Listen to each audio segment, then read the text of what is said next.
Steps in Selma have led to proud strides onto a football field in Minneapolis. For the first time in National Football League history, a game will feature two black head coaches.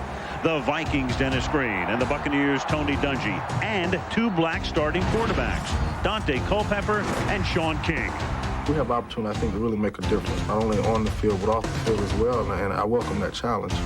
But tonight, playing the game won't be triumph enough. Tonight, the quality of their performances will ultimately override all other factors. They will not be judged by the color of their skin, but by the content of their character. Character and ability and talent are all that matters now.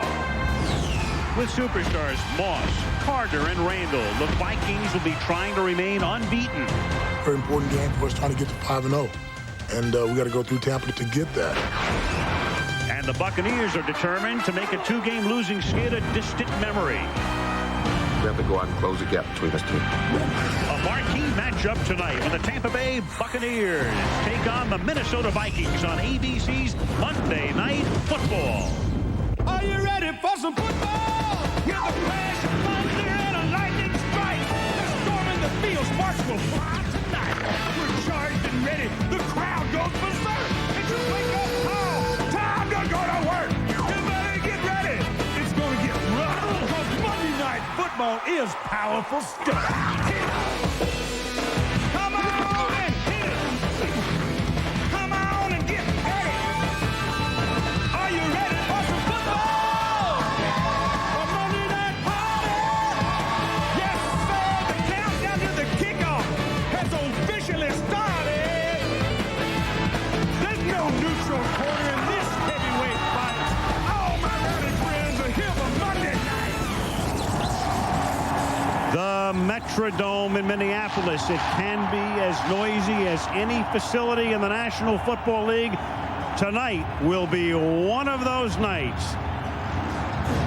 Full house looking on. The Minnesota Vikings ready to come out onto the field to take on the Tampa Bay Buccaneers. And here they come. Big NFC Central battle. And we are ready for some football. I'm Al Michaels. Welcome to Minneapolis. When the season began, the Vikings figured to be a pretty good team. But this good? Think of it this way. It's only the 9th of October, yet there are only two undefeated teams in the National Football League. The St. Louis Rams and the Minnesota Vikings with young quarterback Dante Culpepper. We'll take our first look at him tonight. Tampa Bay, a legitimate Super Bowl contender. Remember, last year they came within 5 points of getting to the Super Bowl. This year started swimmingly. They were 3-0, but then they blew one to the Jets at home. Lost one in overtime to Washington last week and come in tonight in a critical early season game against the Vikings. Tampa Bay, Minnesota, a good one on Monday Night Football. Back inside the noisy Metrodome. Well, Dan Fouts, when we saw the schedule come out at the beginning of the year, we figured this would be a critical game for the Vikings because they would be chasing the Bucs. It's the other way around. What's going on with Tampa Bay? Well, Tampa Bay has got to win this game tonight, but Tony Dungy told us it's not time to panic, and what a great player to lead and send that message to the rest of the team than Warren Sapp. He leads the defense that has 22 sacks on the year. They're going to be going after the biggest quarterback in football, and Dante Culpepper, a guy I think is the story of the league so far. He's led the Vikings to a 4-0 record because he's given the ball to Robert Smith on the ground and thrown it up for Randy Moss in the air. Now the Bucs, they've got to open up that offense tonight. They got to get the ball to their major distraction, Keyshawn Johnson. They can't afford to get behind tonight. They cannot afford to lose this game. Dan, the Bucs are noted for playing very conservatively offensively. Eric Dickerson, what about that Tampa Bay offense? Well, Tampa Bay is very conservative on offense. They love to run the football in some cases where they should throw it. Now, they do have two pretty good running backs in Mike Allstott and Warwick Dunn. When I think of Mike Allstott, I think of a 255-pound fullback, but they do use him as a halfback. Warwick Dunn is a 185-pound halfback, but he's more like a scat back. Now, the Tampa Bay Buccaneers do not have this outstanding running game as they think, but lucky for the Bucs that the Vikings have a hard time stopping anyone that runs the football. Having a hard time, but right now 4-0. And let's face it, Dennis Green is one of the very best coaches in the National Football League. More on the Viking leader as we welcome in Melissa Stark. Hi, Melissa. Hi, Al. Denny Green is in his 9th year as head coach of the Vikings. It's the longest tenure of any head coach with his current team, and now he's here to stay. 2 weeks ago, he signed a contract extension through 2004, and he is a proven winner. He took the Vikings to the playoffs 7 times, and tonight, Al, he's looking to get one step closer to his 4th division title with Minnesota. Well, one thing he'll try to do tonight is what everybody's been able to do pretty much this year, Dennis Miller, and that is keep your old buddy Keyshawn Johnson in check. What do you think? Well, you know, Al, Keyshawn's catching a lot of flack down in Tampa Bay, but I dig the guy. I think he's a gamer, obviously one of the 5 most gifted wide receivers on the planet, and I like the way he works the media, too. He knows the contemporary athlete's bread is buttered in this controversy thing, and I think he knows the drill, and I really like the way he works. What I don't understand is why he continues to disparage Wayne Corbett, who I also believe is a guy who's tough as nails. I think Corbett shows up every week, and with not quite the skills Keyshawn has, puts out and does his job, and I don't understand why Keyshawn is so hung up with him, but I won't let that color my appraisal of him. You know why? I'm a journalist, and I've got a canon of ethics I got to adhere to, and I'll be very even-handed tonight. There'll be no bias. We've got a game to cover, damn it, Al, and that's exactly what we're going to do. You know, you'll never be a flashlight. You are the entire constellation. The stars are out tonight. Tony Dungy leading his Tampa Bay Bucks into Minneapolis to face Dennis Green and his Minnesota Vikings on Monday Night Football.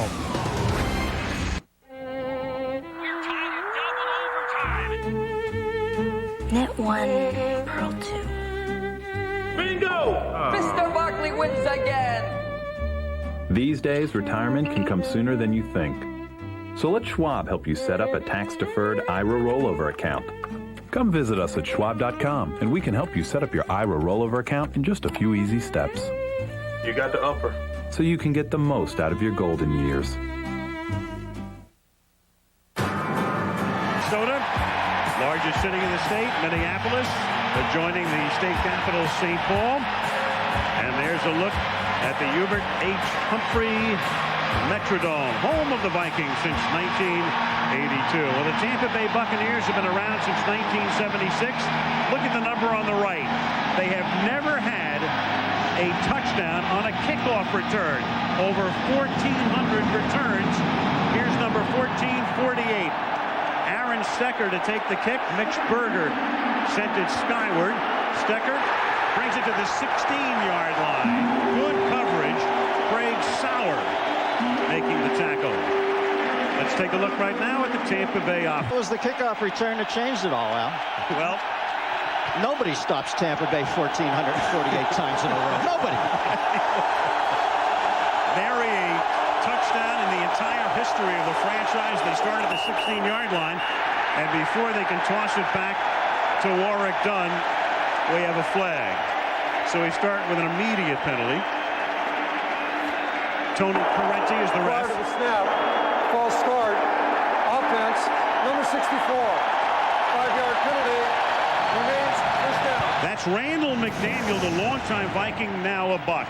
And what a way to start your homecoming. Coming back to the Metrodome, the 12th man, or this crowd of about 64,000. And Randall jumping off sides.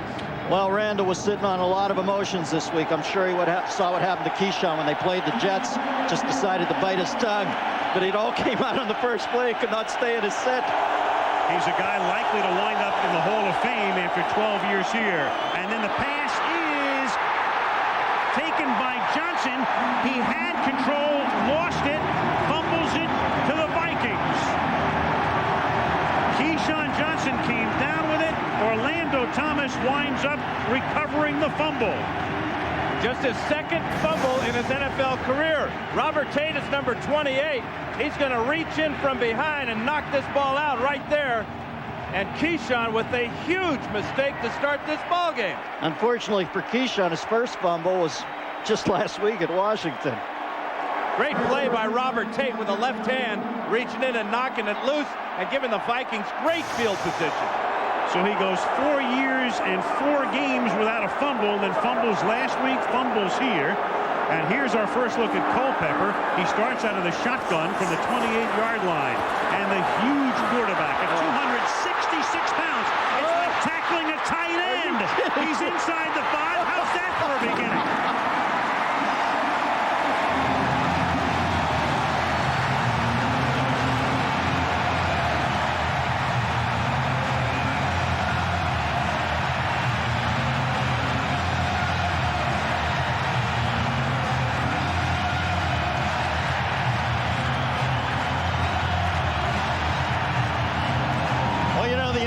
Thing about Culpepper, he's listed in the Viking press guide at 266 pounds. It'll show you the evolution of football. We always hear about the Hogs for the Washington Redskins. Super Bowl 17, the average weight of that offensive line was 266 pounds. He's the new deal.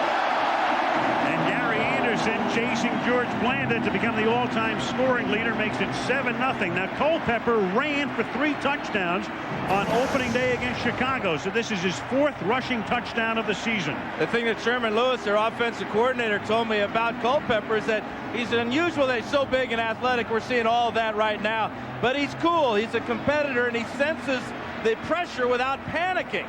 But when you have that type of speed and this type of body, one read down the field to his receivers, and then the Buccaneers are caught in a man-to-man pass defense. And absolutely the worst start for Tampa Bay in a game that they cannot afford to fall behind. Now watch this. As soon as he crosses the goal line, he points at me. You know, we've established a bond this week, Dantana. See that? You don't have very good seats there, Dennis, if he's pointing the corner of the end zone. Well, when are you guys going to let me up in the booth? We're working on it. 27 yards. Wow, what a start for Vikings.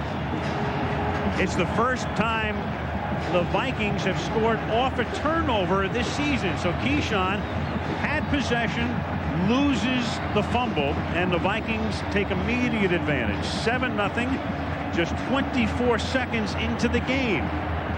Pittsburgher to kick off for the Vikes. The one thing that the Buccaneers said they wanted to do is get the ball to Keyshawn Johnson early in this game, get him started. He had a nice gain of 12 yards before he fumbled, was going to get his team out from behind inside their own 20 and give them good field position. The pressure is now on Keyshawn Johnson to perform as well as he talks. As it was in the Jets game, as it was to an extent in the Washington game, and certainly tonight. Berger's kick. This is another one that goes to the end zone and will be run out by Stecker. And Aaron Stecker gets banged to the AstroTurf at the 20-yard line by Craig Sauer. Well, we met the Bucs backs and receivers, and here are the guys up front for Tampa Bay. Christie and McDaniel each went to the Pro Bowl last year as Vikings, then both signed with Tampa Bay. So now after that inglorious beginning for the Bucs, they go to the ground, they give it to Warwick Dunn, who picks up the yard. Let's meet the line and linebackers for the Vikings. Chris Hovan, defensive tackle, Boston College. Lance Sawyer, defensive end, University of Nevada, Las Vegas. John Randall, defensive line, it's still Texas A&I. Tony T-Bone Crusher Williams, defensive tackle, University of Memphis. Dwayne Rudd, outside linebacker, University of Alabama. Kylie Wong, linebacker, Stanford University. Eddie McDaniel, linebacker, Clemson University. T-Bone Crusher, by the way, is his given middle name. On 2nd down and 9, King under pressure throws. Intended for Dunn. John Randall had his hands on King's shirt. John looking for his first sack of the year. Almost got one. And what they've done is they moved Randall out to defensive end and inserted Chris Hovan, the #1 pick. Here is Randall right here. And when he's out here, he's got more space to operate in. He beats the tight end Dave Moore there and almost comes up with his very first sack of the 2000 season. The one thing about Randall is you know his motor never stops. Well, Chris Hovan is just like him, playing his old position up front. Cumulative effect of all those double teams, though, starting to catch up to John Randall. 3rd and 9. King, good protection, slings it over the middle, dropped. Over the middle went Riddell Anthony. Had it a little behind him. Orlando Thomas was there. and it's 3 and out for the Bucs. Well, that's a terrible start for Tampa Bay. They get offsides on their first play of the game. Deshaun Johnson catches a pass and then fumbles, and now on a 3rd down, when the offensive line gives their quarterback about 5 seconds to throw, Riddell Anthony can't come up with a catch for the 1st down. Mark Royals, in his 12th year in the league, sends the punt to the 25. This is Troy Walters. The rookie from Stanford is taken down up at the 28-yard line. So the Vikings have the ball, and thanks to Dante Culpepper, a 7-0 lead early at the Metrodome. Jensen, that's not getting it done. You gotta squeeze that hole. Jensen, this isn't college. It's time to show what you got. If I get beat this time, cold ones for everybody. Make it a Coors Light and you're on. I can taste it now. Done. Ready, Junior? Bring it on. Ready! All that. Rookie, meet the coach. The old man. Out of the way, Malone. You're never gonna make a block with your center up. Keep it down. Your head up. Your back straight. Keep a leg under you. Drive!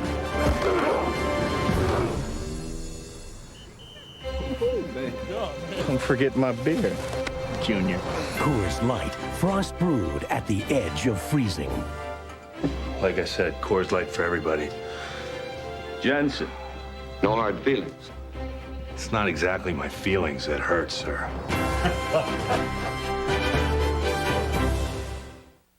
Tenure, number 1 in the league. He got this job about a week before Bill Cowher signed to coach the Steelers in 1992.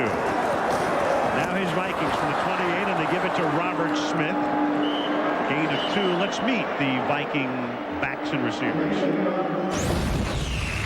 Dante Culpepper, quarterback, University of Central Florida. Robert Smith, running back, The Ohio State University. Jim Kleinsasser, fullback, University of North Dakota.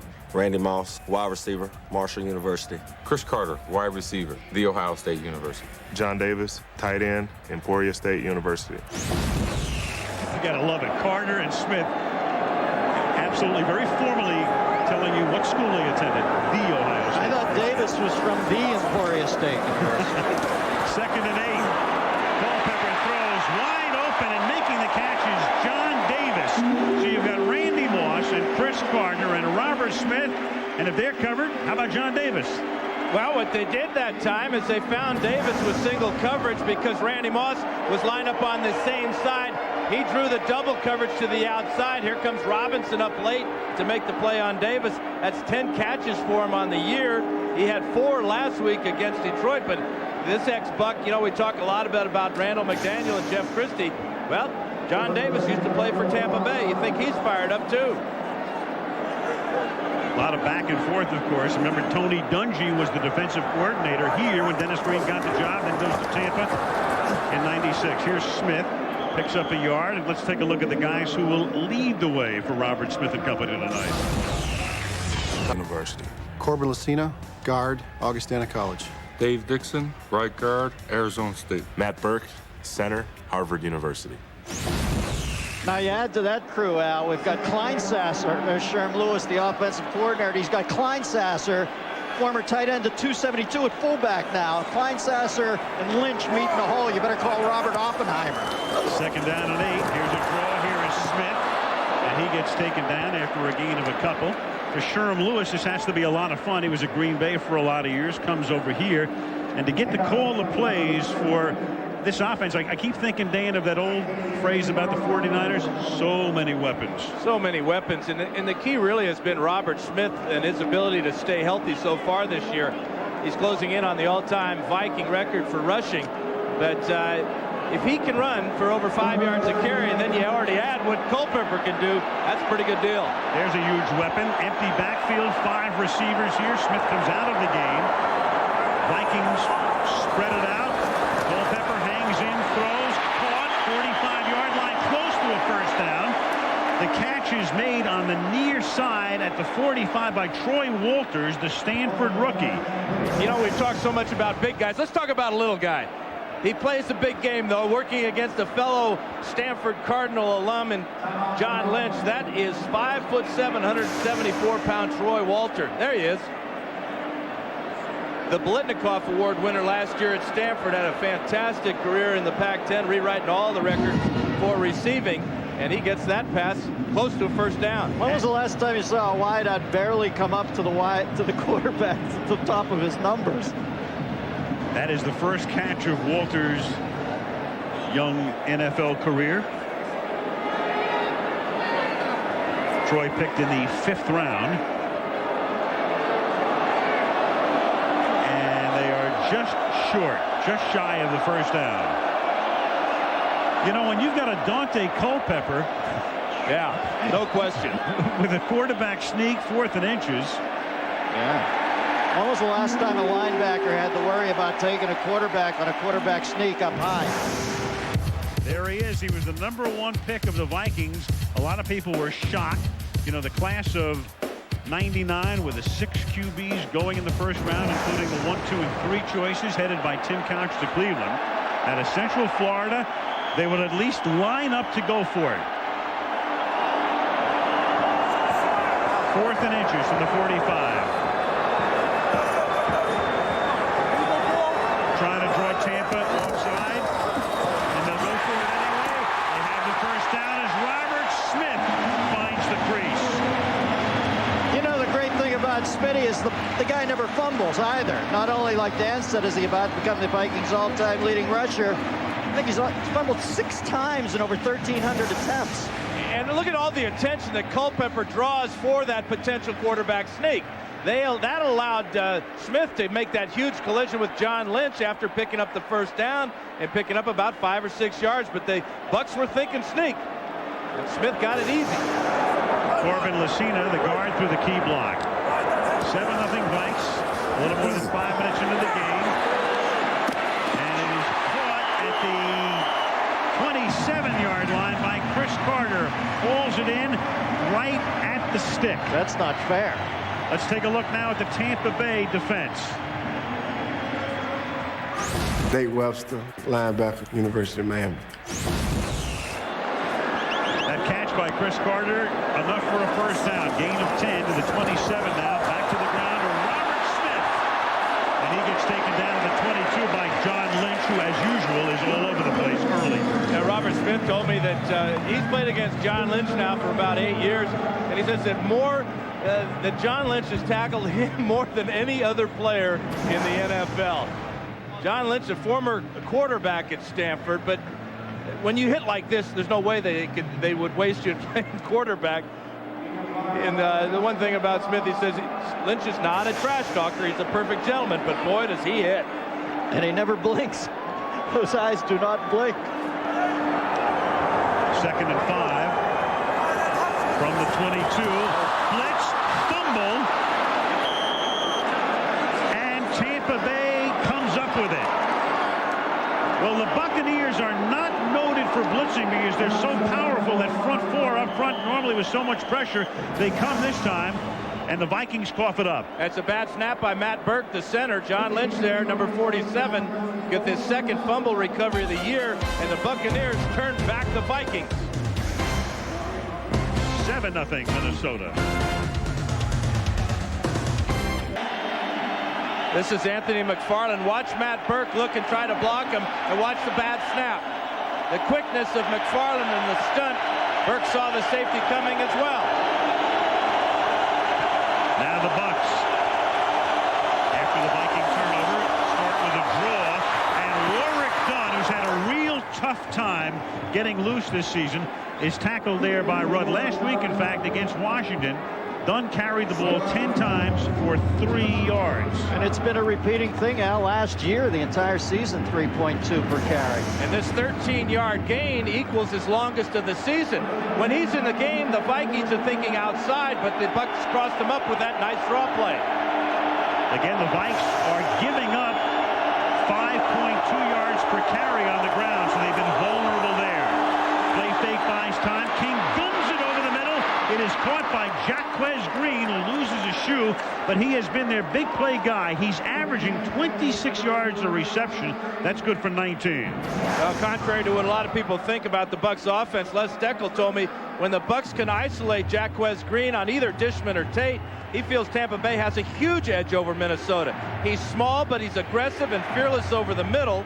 But when he gets loose with his 4.4 speed, he almost runs out the backside of the zone coverage. Nice tackle by Thomas. You can talk Holt, you can talk Bruce, you can talk all the St. Louis guys. Jaquez is leading the league at 26 per catch. First and 10 at the 42. Griffith on a blitz. They pick him up. But then King goes down in the arms of Talance Sawyer. Talance got his first career sack last week against Detroit. This is more of a coverage sack by the Vikings secondary because, again, King had a lot of time to throw. It took a while for Talance Sawyer to get all the way around the corner here, working against number 79. That's George Hageman, who's in for Pete Pearson.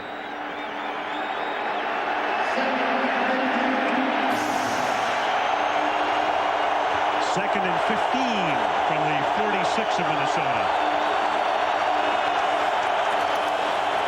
King falls down, hands the ball to Dunn, and he makes the acquaintance of John Randall as we go down to Melissa Stark. Well, Tony Dungy did something a little bit different to try to motivate his team this week. He didn't want them to get down being 3-2. So he showed them the division, the standings from last year this time. He put them up on a video screen. He showed them that the San Diego Chargers were on top of the AFC West. They thought they were going to the Super Bowl. He showed them that the Colts were in 4th place and that the Bucs were in last place. His message was a lot of teams start off slowly, but if they don't panic, you can end up making it to the playoffs. And of course, the Buccaneers ended up winning the division. And last year, each of these teams began 3-4. That's a volleyball, and it winds up in the arms of Keyshawn Johnson. It's not a conventional big play by Keyshawn, but he bailed out his quarterback by staying with this ball after it was up in the air. Here he is right here. Johnson, not sure what King is thinking about here. Tate comes over, drops his coverage on Anthony. What concentration by Keyshawn Johnson. You know, Dan, you pointed it out earlier in the season. It really is true. It used to be verboten for 2 receivers to go in the same area, but that's not the new NFL. They'll run any amount of receivers into the same area. You'd like to have more separation, though, than that. 27-yard gain, and now they run green on the end around. And the Vikings sniff that one out. String them out. Next to no gain. 5 minutes to play in the first quarter. Let's meet the Minnesota secondary. Chris Dishman, corner from Purdue University. Robert Tate, defensive back, University of Cincinnati Bearcats. Orlando Thomas, free safety, University of Louisiana at Lafayette. Robert Griffith, strong safety, San Diego State University. Well, Denny Green told us he was happy with Kenny Wright, but anytime you can bring in a veteran like Chris Dishman, you do it. Clock momentarily stopped. With the game clock operator, please reset the game clock to 5:12. 5:12. Thank you. All right, a little house cleaning. Well, Dennis Green, you think back to his career, a long-time assistant. He was with the 49ers. He was also, you'll recall, the head coach at one time of Northwestern and the head coach at Stanford. And now the longest tenured coach currently in the National Football League. 2nd and 11. At the 22-yard line.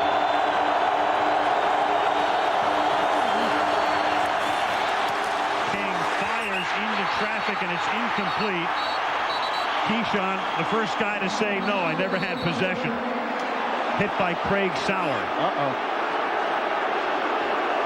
Gotta watch it, Rob. Johnson jumped up, though, as if he thought he might have had possession and might have fumbled, though. Watch Johnson, here's the pressure first. John Randall getting around the corner. They're working on Hageman and pops the quarterback.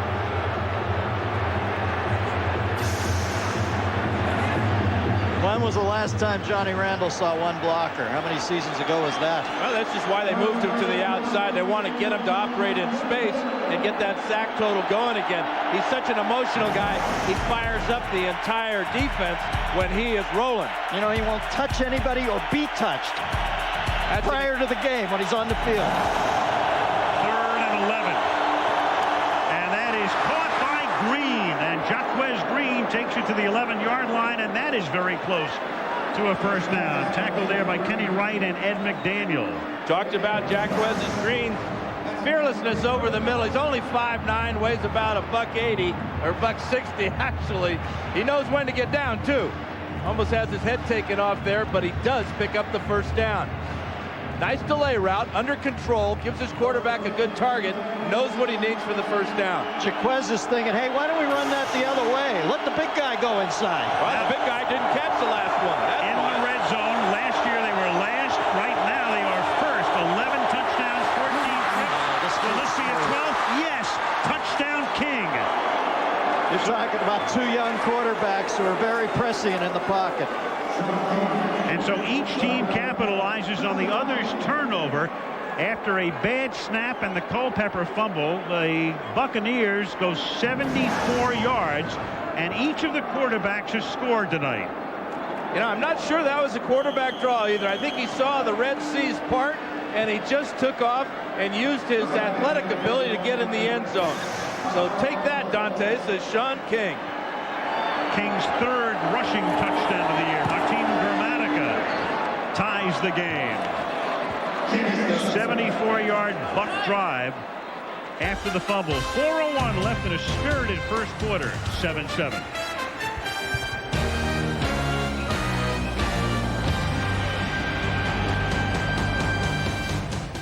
Are hot. The Jaguars are not, but that's become a great rivalry and now a critical game for the Jags. Minnesota-Chicago is the ESPN Sunday night game. Minnesota Twins right there, Al. I don't remember Killebrew and Allison looking that good. 2 minutes and 1. Martin Gramatica kicks off to Tyrone Carter. Carter from the 2 out past the 20. Brought down at the 22 by number 22. Brian Kelly, number 25 as well. Culpepper and the Vikes offense coming back out. Keyshawn putting on a new shirt. Maybe Dennis's shirt. 3:50 left in the quarter. Piercing pagoda and had our nipples pierced. you were out. Yeah, I'm out. I'll leave you post in for a couple months. I was out too. From the 22-yard line. Culpepper throwing wide open is Randy Moss. How did he get that open? And he takes it to the Buccaneer 42-yard line. Buccaneers were playing a 2-deep zone, and the tight end John Davis went down the middle. That allowed Moss to get down the sideline. Donnie Abraham turns him loose here. He's expecting help from the safety. Safety coming over too late. Never even do see him. After the play fake, good protection for Culpepper, and he can just step up and let it rip. There's the safety. That's Lynch. He's way out of the play, playing too deep. Moss with 3 touchdown catches last week. This one good for 35 yards. Culpepper buys time, throws, caught 26-yard line. Randy Moss again. So back-to-back to Moss.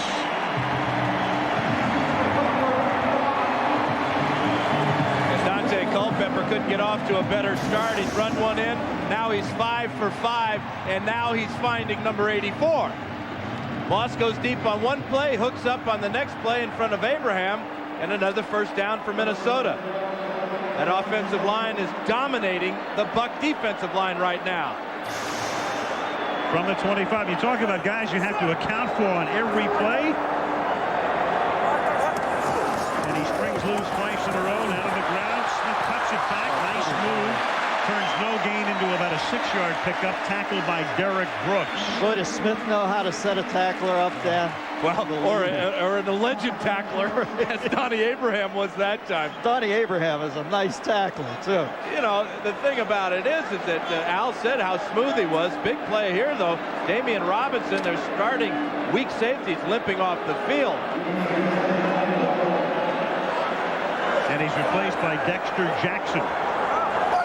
Keyshawn looks on, 2nd and 4, Minnesota. Game tied, late first quarter.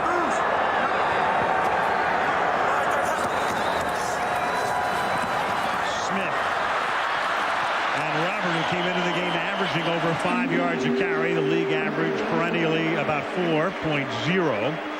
So Robert gets to the 16-yard line, a little shy of the first. You know, Keyshawn must stand on the sidelines and look at the offense that Randy Moss is in and just think, wow, I wish I had that. You have to wonder if Parcells got some ultimate revenge on Keyshawn. Obviously, Tampa Bay's a great organization, but it's not the passing center of the universe. And he must look at Moss and be jealous to some extent. 3rd down and 1. Under a minute to play in the quarter.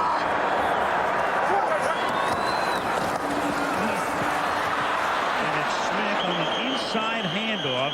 John Lynch comes up to make the tackle. Didn't need much. But, you know, that was such a great tackle because it pulled Robert Smith back away from the first down yardage. Watch Lynch here. He's coming on a run blitz here, makes contact, and now pulls Smith back and keeps him from getting the first down. Great play by Lynch.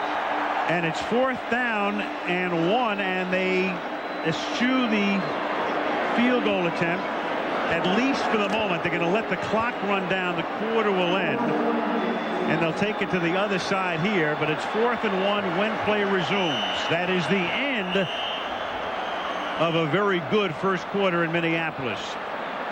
Tampa Bay 7, Minnesota 7, and Monday Night Football returns after this message and a word from our ABC stations.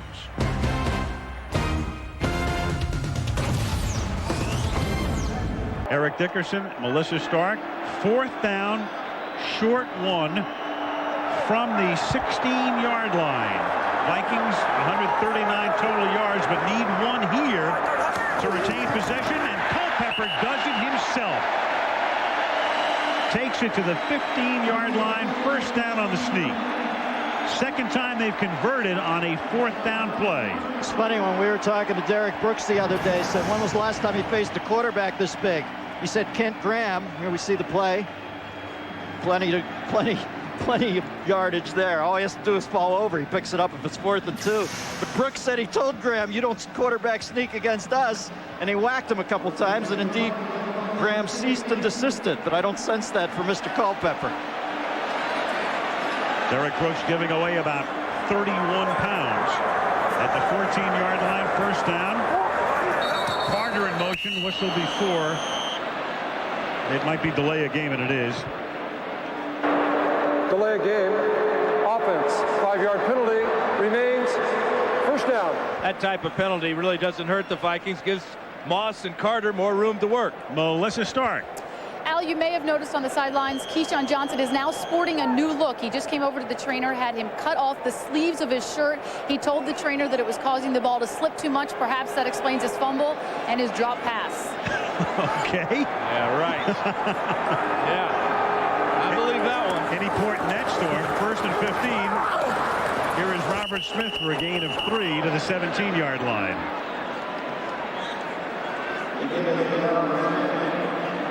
The Vikings under Green, remember 2 years ago they started out brilliantly, wound up 15 and 1, set all kinds of records, and then came within a missed Gary Anderson field goal of going to the Super Bowl. Instead it was Morton Anderson kicking it in overtime for Atlanta to send the Falcons to the Super Bowl. 2nd and 12 from the 16 out of the shotgun. Corner blitz. It's picked up. Culpepper nowhere to roam. They converge on him. Tripped up. Anthony McFarland got a hand in. Rondé Barber was that corner blitz, Al, number 20. He's got 3.5 sacks on the year so far. He timed it perfectly. He knew what Culpepper's cadence was when the ball was going to be snapped. Here he comes. And John Davis just takes him off track long enough, but the rest of that Buck, relentless pressure by that defensive line. Coming into the game, they had 17.5 of the 22 total team sacks. It's a happy year in the Barber household. His brother Tiki's doing great up in Gotham, too. Twin brother, identical twins. 3rd and 13 from the 18-yard line. Little roll, under pressure, taken down from behind by Chidi Ahanatu. Ahanotu gets credit for a sack, 2.5 for him this season now. Well, the one thing that the coaches have told Culpepper is you've got to be patient. You've got to be able to go back, look at the defense. But watch, he zeroes in on one receiver here. The receiver he doesn't have it. Now he's going to take off running. But he hesitated too long, and Chidi Ahanotu with great speed ran him down. Warren Sapp is being triple teamed. Forget double teamed. 38-yard attempt by Gary Anderson is good. And Anderson is now 22 points away from eclipsing George Blanda's mark and becoming the all-time leading scorer in the history of the National Football League. He gives Minnesota a 3-point advantage. Rush Limbaugh on the right, next to the owner of the Minnesota Vikings, Red McCombs. Red McCombs bought the team prior to the 1998 season. Tom Clancy, the author, tried to buy it, but the financing fell through and McCombs stepped in. Kickoff taken at the 1-yard line by Aaron Stecker. And he brings it back to the 28, loses the ball. A flag comes in. The ball is loose, a penalty. And this is usually a penalty against the returning team. So if the Buccaneers don't have the ball at the bottom of this pile, the Vikings are in business again. Wow, Limbaugh looked great, didn't he? One of the guys in on this play was Mitch Berger. Well, Red McCombs is going to look pretty good, too, as you can see, because they have recovered the fumble. Well, you know. But now let's see about the penalty. We still haven't had the penalty call yet. There were a couple of flags thrown. Here's Berger. Watch him take off. He gets right in on the tackle, got his helmet on the ball, and it came loose. Mo Williams recovers. The penalty is against Tampa. Receiving team number 33. The penalty is declined. First down. Eric Vance. Joe Marciano, the Tampa Bay special teams coach.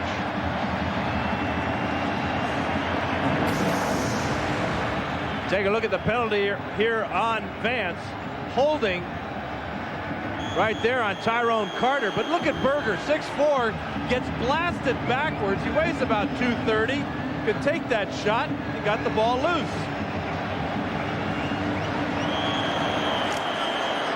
Well, Berger signed a new $6 million deal. I think they wrote it in that he gets a certain amount per tackle.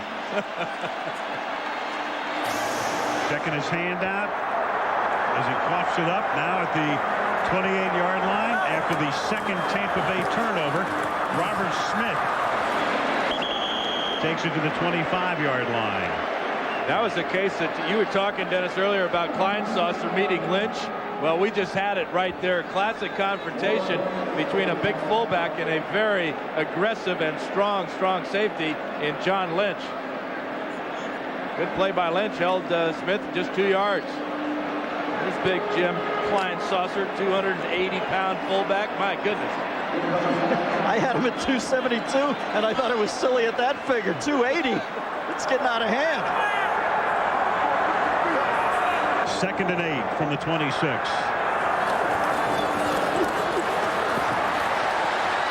Tipped and incomplete. Knocked down at the 5-yard line by the linebacker Nate Webster, who goes back in coverage. Jamie Duncan has been hurt.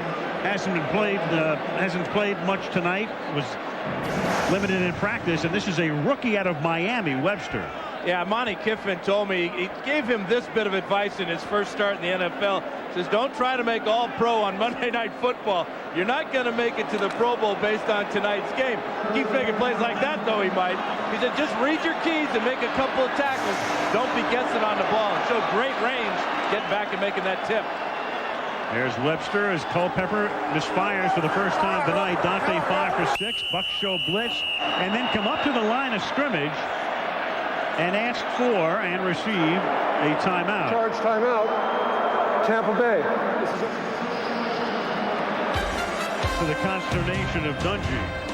11:16 left in the half. Tony didn't like that.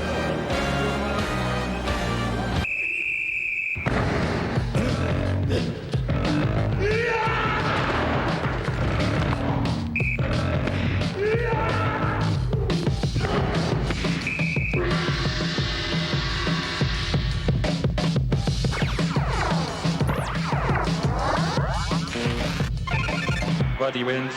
Excellent. Lee Dungarees. Play the game at buddylee.com. On the field, that was the reason for that call. 3rd down and 9 now at the 25-yard line. As Culpepper fires over the middle, wide open, touchdown, John Davis.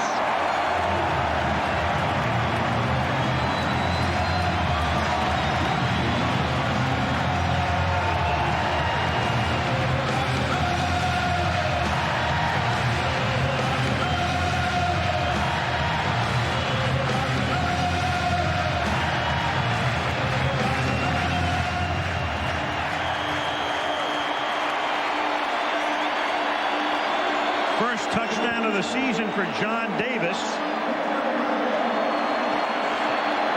The former Buck comes back to burn Tampa. Anderson draws that much closer to Blanda. And with 11:11 to go in the half, Minnesota now leads by 10. John Davis didn't catch the ball much in Tampa Bay. 7 catches in 3 years, 11 this year. But he's the guy. Remember last year, Sean King hit Davis to beat the Redskins to send Tampa Bay to the NFC Championship game. And he was granted free agency, comes over to Minnesota. And with his speed, he's opening up the entire field, not only for himself, but for Boston Carter. Berger's kick, Aaron Stecker from the goal line. Hit hard as he brings it back to the 25-yard line with 11 minutes to play in the half. Back to the TD. Take a look at a couple of linebackers here. Culpepper steps up here. He's going to pump fake. Then he's going to hit Davis down here. But because of his running ability, both linebackers came up, gave him a clear throw to Davis for the touchdown. Watch Derek Brooks, one of the best in the business, but he was burned earlier, as were the rest of the Bucs, by Culpepper's touchdown on the first play of the game. He has to respect his running ability.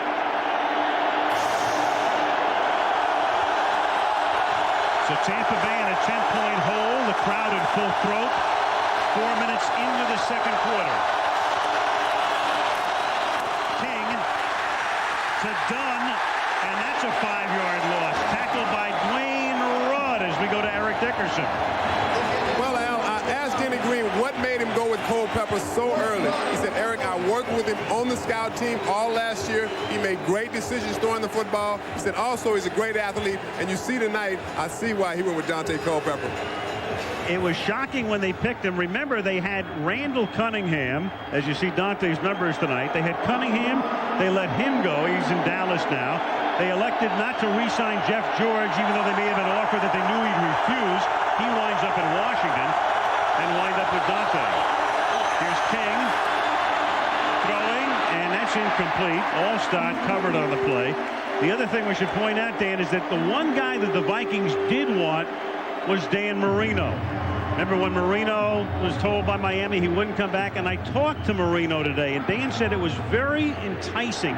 He said, I thought about it long and hard, but I realized I thought I could get through the year with my arm, but not my legs. And especially on this plastic surface here at the Metrodome. They play a lot of games in this division on AstroTurf. And the one thing about Marino told me a long time ago is that he still felt he could throw the ball with the best. It's just that he had so many leg problems towards the end of his year. The tempting part, I think, were these receivers. Sure. Well, Denny Green recruited him hard, but Dan had to turn him down, and now King converts. It's Jaquez Green who's become their go-to guy for a big first down on 3rd and long up to the 40-yard line. The Vikings have got to respect the speed of Jaquez Green. He runs a 4-4. And look, he gives the impression that he's going deep here. Cuts to the inside. Don't see any Vikings around. Chris Dishman and Orlando Thomas in a real loose zone. Now, they haven't been running Allstott at all. Vikings give up 5 to a carry. They should start pounding them. Dunn has carried 4 times for 9 yards. Allstott not at all until now. They hear you, Dennis. Man, do you know your football? You know, that's the one question I get. Does he really know his football? And I try to tell people, yeah, I think he does. Dennis, you know football. Danny, move. You're sitting on my Ouija board. Well, you're right. I mean, his first carry of the game, what did he get? 9 yards on that play? It just makes sense. I'd run this guy the next six or seven plays. You see Patrick Hape there, number 82, leading him in the hole. He's a big guy, too, at 260 pounds. That's what the Bucs have to do, right, Dennis? Exactamundo. Second down, and a well-conceived play, but not well executed. Dishman covering, intended for Jaquez Green. That's probably been the biggest rap against Sean King, as he tends to miss some of the easy throws. When you had a receiver open such as he did that time, he just rushed his throw, led Green too far to the inside, where no receiver wants to be led. All right, now say Tampa Bay runs the ball more than anybody else in the league. Say it because they do. Keyshawn is going to simply find it untenable if Jaquez Green becomes the go-to guy, which it appears he is tonight. It's a very high-priced decoy. He split to the right, 3rd and inches. He signals something to Sean King, but they run it anyway to Alstott, who takes it across the 50, and that's a Tampa first down. Pretty good indication of the patience of Tony Dungy and his offensive coordinator, Les Steckel. And listening to our super analyst, Dennis Miller, giving the ball to Mike Alstott. See what he can do. Listen, Tony Dungy, a former Steeler. I'm from Pittsburgh. I said, Tony, you got to throw me a credibility bone here, baby. Well, there's part of the credibility bone right there, because you can see Alstott and Dunn have been sharing it through the years, the 4 years they played together, each in double figures in carries per game. That is very unusual, at least in modern times. On first down, that is caught at the 41-yard line. The pass hauled in by Jaquez Green. Well, we're inside the dome, but outside it's a beautiful autumn evening in Minneapolis. Our aerial facilities provided by Goodyear Tires. Sort of night where Mary Richards flings her beret in the air. I always wondered where Mary's apartment was. I was going to call Grant Tinker. He'd be the only guy who'd remember. We have a penalty. 12 men in the huddle for Tampa. 12 players in the offensive huddle. 5-yard penalty means second down. And that was Jaquez Green. So the Buccaneers had 12 men on the field on defense, where it cost them a timeout. And now this mistake by Jaquez Green, not getting out of the huddle, will cost them 5 yards. So instead of second down and 2, it goes to a tough second down and 7, especially for this offense. Les Steckel, remember in 1984, he was the head coach of the Minnesota Vikings. He was 3-13 and got bounced. Wound up last year as the offensive coordinator for the AFC champion Titans, and then over here. On 2nd and 7, they run a draw with Dunn, and he has some room to roam and gets taken down to the 42, hit down by Robert Griffin. You know, the cumulative effect of all these crowd shots in the Metrodome is you understand how Ventura got elected. These people definitely walk to the feet of their own drummer up here. The governor, who occasionally shows up at these confrontations. Wow. Who's it going to be, Bush or Gore? Cheney or Lieberman? 3rd down and 4 from the 43. Blitz, a little flip.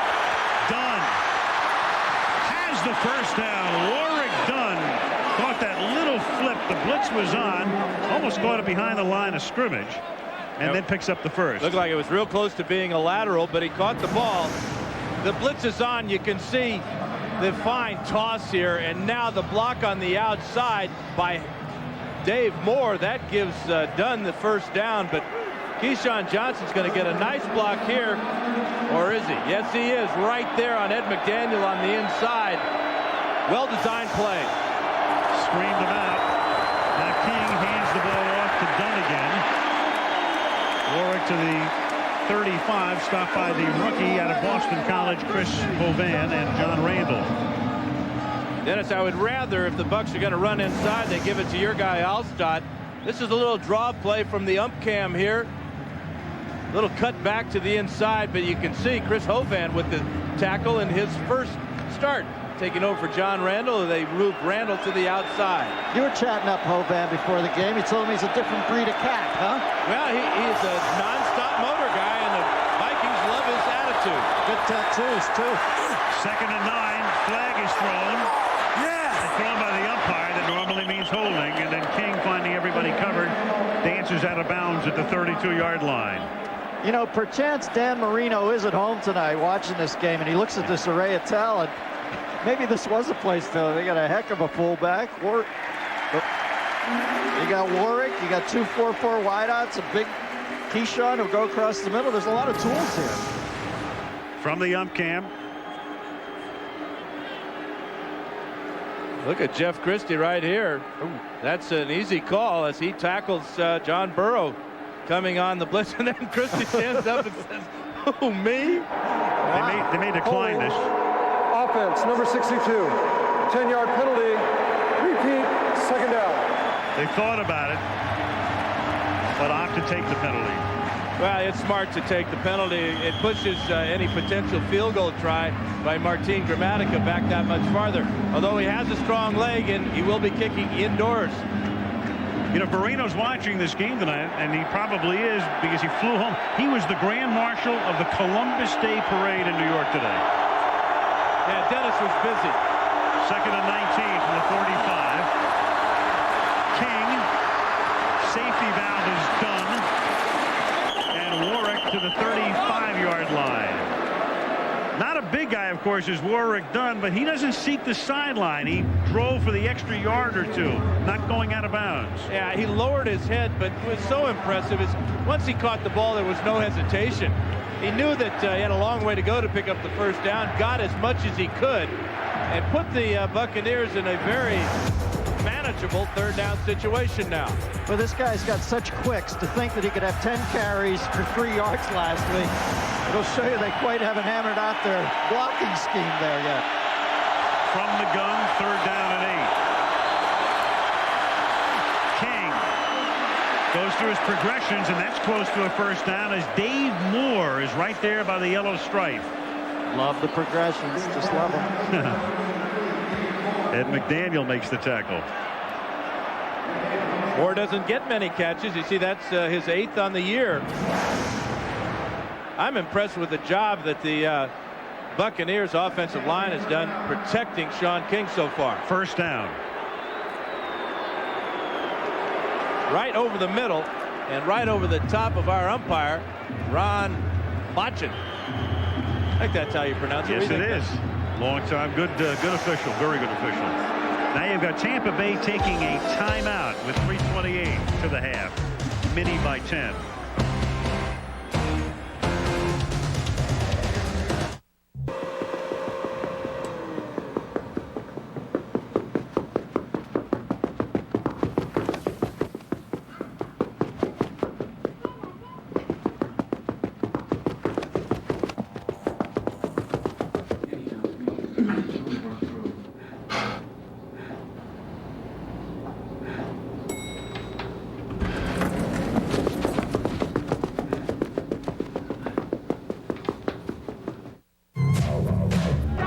Plenty of donor here as we go to Melissa.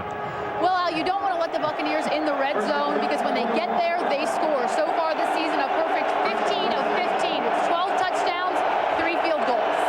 And right now they're a little outside the red zone because on 1st down, Dunn on a screen, and he gets rolled down by Talance Sawyer. Flag throw. Let's check in with Eric.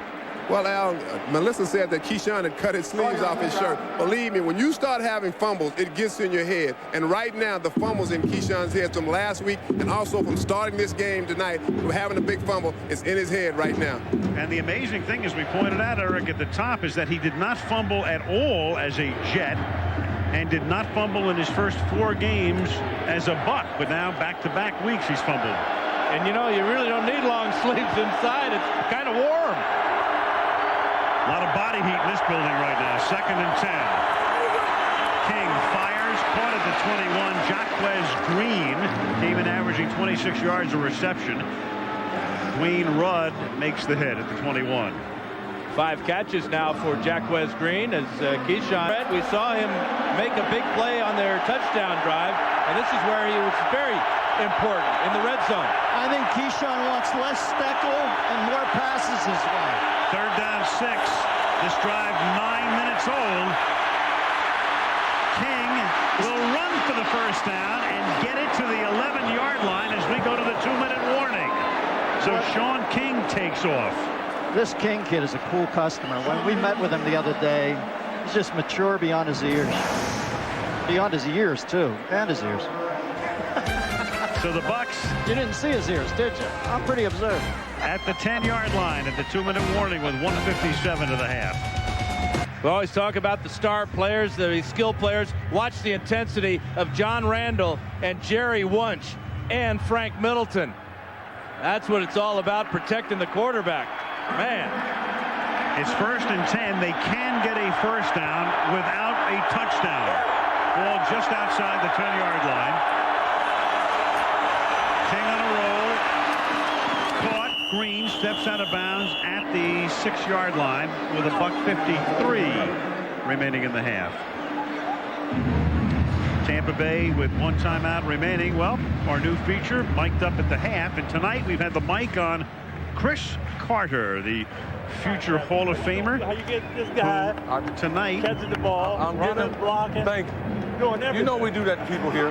You know what I'm saying? There's an anointing here to be able to catch the ball.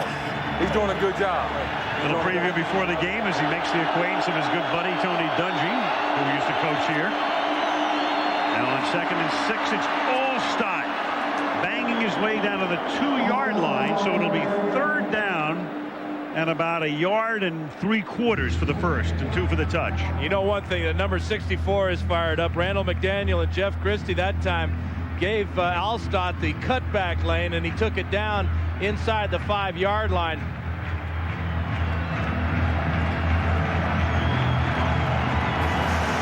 Watch Allstott run right by John Randall here as Jerry Wunsch pulls Randall to the inside. Now 3rd and 1, and they don't get it. It's Allstott stopped at the 4-yard line.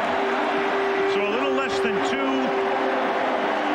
for the first down, and timeout is called by the Vikings because they know that the Bucks now have to kick a field goal, and they want to have plenty of time for them to work their way down the field with 1:09 to the half. Field goal attempt upcoming. The ball, but he gets his pads underneath McDaniel, gets in on the play, and allows Ed McDaniel and Kylie Wong to finish up the fullback. That's a huge play by Hovan. Hovan in on special teams because Martin Gramatica is in right now to attempt a 23-yard field goal. Keep a camera on Gramatica. The little guy gets pretty excited when he hits one. Now, playing it cool, very suave tonight. Well, his team is down. It's only 23 yards. I know, but he's like Andy Garcia if he was a jockey. He's always hyped up, the little guy. 17-10. Alexa's halftime show again. Chris Carter, mic for sound. Closer look at what Keyshawn's been doing. First half highlights.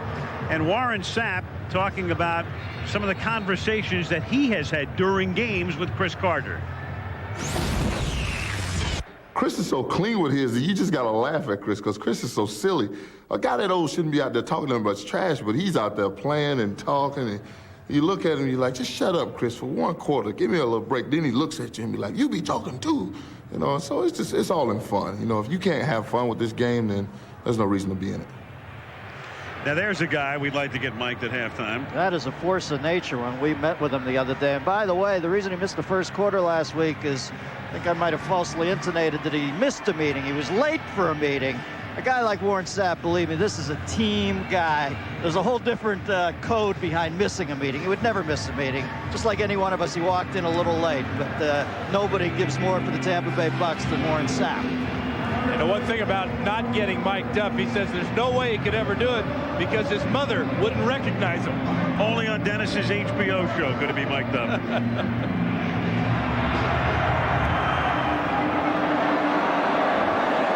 His kick is a short one, fielded by Tyrone Carter at the 10. And he brings it back to the 31-yard line with a minute remaining and 2 timeouts for the Vikings. Well, Chris Carter, remember, started his career in Philadelphia and then got his life together. And, of course, since he's come here, he has been one of the elite receivers in the National Football League. The thing about him is he's never had to rely on his speed, but he has always been able to rely on his hands. more great catches made by number 80 than just about anybody that's ever played this game. Spectacular receiver who never had the great speed. I think Carter and Sapp are both great examples of how certain people mature at different times in their life. From the 31-yard line, dropping the snap, and then it's all Culpepper can do to retain possession as he falls on it at the 20-yard line, and that'll be a gift sack for Steve White. And again, we had Matt Burke, the center, a bad snap earlier on a shotgun. What about this one? It's perfect snap. Culpepper was looking to his left. Ball hit him right in the face. Rookie mistake, or a second-year guy making a mistake with concentration. Final charge team timeout. Now Tampa Bay takes a timeout. That's a very curious call. In fact, John Lynch, I think, is going over to the official to say, wait a minute, we didn't call for a timeout. I mean, it's a very unusual place to call a timeout here. It's their last. Well, and originally, Dante Culpepper got up after the fumble recovery and was looking to the Viking bench to see if he should call timeout. Right. After the loss, he said, Denny Green said no. You know what I think is happening here? I think for some reason, Dungy wants the play to be reviewed, but remember, in the final 2 minutes, the coach can't challenge. Upstairs is the only place where the play can be stopped. Yeah, I need the replay rule to get a little more convoluted. Well, they didn't want to call a timeout. I mean, that was whoever called timeout either really screwed up or something happened of what we're not aware. But I mean, they just gave Minnesota a gift timeout is what they did. Yeah, well, the replay rule makes the infield fly rule read like Hemingway. Total yardage pretty close to being even. It's second down and 21 now, and this is Culpepper throwing, and it's intercepted at the 48-yard line. Damian Robinson with the interception. So now they're happy they called a timeout. Yeah. Well, Culpepper pump faked, and then he got his arm hit as he was delivering that ball. He was trying to work the safety into the middle of the field. Watch Culpepper come back here. He's going to pump fake after the fake to Robert Smith. And now the pressure from the backside. Watch the ball kind of come out end over end. That sets up the easy interception by Robinson and gives the Buccaneers a chance to add to their 10 points. Pressure from behind caused that ball to come out, and the pressure was by Warren Sapp. Here's Moss on the outside. Great job by Abraham, steering him back to the inside where he's going to get help from the safety. Donnie Abraham helped that interception. Very smart of Randy there. He smelled floater. Started taking care of himself. At the end of that, he would have been decapitated. So Tampa Bay now without a timeout at the 48, down by 10. Three-man Viking rush. Caught over the middle. Johnson, 42-yard line, tackled by Rudd. Hurry up offense here. Second down and 6. Kings taking way too long. Way too long.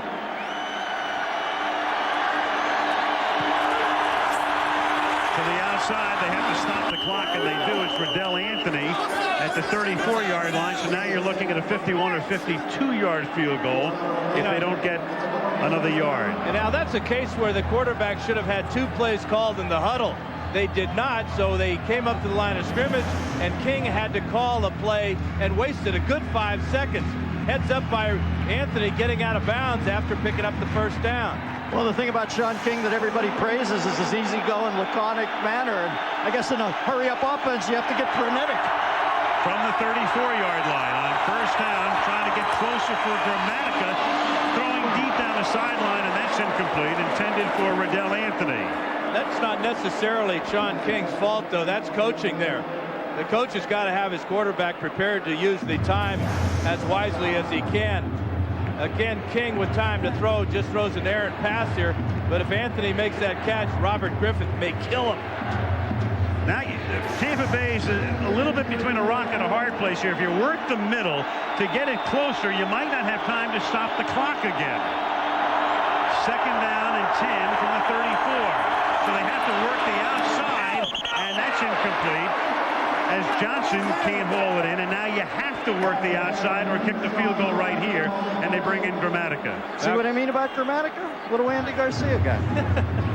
Well, I don't know if Andy Garcia can hit one from 53. I know that Martin Gramatica can, because that's his career longest. You think Andy Garcia can hit from here? Andy? Oh, Andy's a jack of all trades. Some hit a 9-iron 53 once. Yeah, he's a heck of a golfer. 53-yard attempt for Martin Gramatica, and it's a screwball that goes wide right. It started down the middle, and it looked like Boyd Wilhelm came into the game with a knuckleball. He had a knuckleball going. He had a screwball going. Well, the winds are swirling here tonight at the stick. Al blew Stu Miller right off the mound. Mark Royal, the punter, is also the holder. It's perfect. But when you got to hit it this far, you got to really drive it. And Andy Garcia doesn't act that well. Folks, if you want to know the face I'd make if I was about to be hit, Gramatica just made it. Ooh! Another look. What a weird-looking kick this was. Look at this. Fluttering and acting like a screwball. And Culpepper will down it as the half comes to an end. Vikings on top by a score of 17-10. Lexus halftime show. We have Carter, Mike for sound. Take a look at Keyshawn Johnson. First half highlights coming up after a good first half at the Metrodome. Let's go to Eric Dickerson. Coach, you look like you're having some problems on the third down conversions. Well, I think the big thing, I mean, we played so well in third down last week. I think to let them keep the ball for 19 plays, 10-minute drive was very bad for us and very good for them.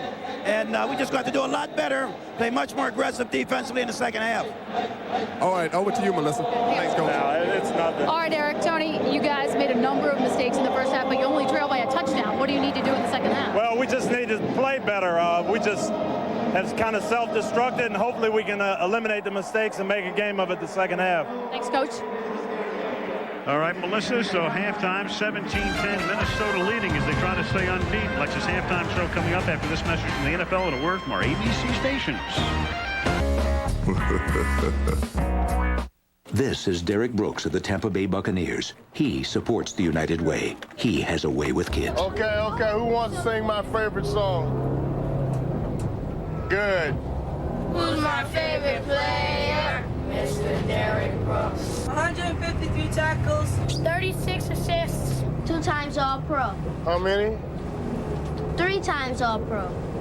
Better. Let's start again. Who's our favorite player? Derek. Good. Derek. Thursday, a field driving it. Good first half here at the Metrodome in Minneapolis. The Vikings on top by a score of 17-10. Minnesota trying to stay unbeaten. Critical game for Tampa Bay because they're 3-2, having lost 2 straight coming in. Well, our feature mic'd up at halftime tonight features one of the all-time greats, as it turns out, at wide receiver. Chris Carter came out of Ohio State, went to Philadelphia in the supplemental draft in '87, came here in 1990, moving in on the number 2 spot. All-time career receptions. Chris Carter mic'd up at the half. Come on straight. Start to come off like Hector in Orlando. Come on straight. Push it off. Catching the ball. I'm running. Blocking. Thank you. Doing everything. You know we do that to people here. You know what I'm saying? There's an anointing here to be able to catch the ball.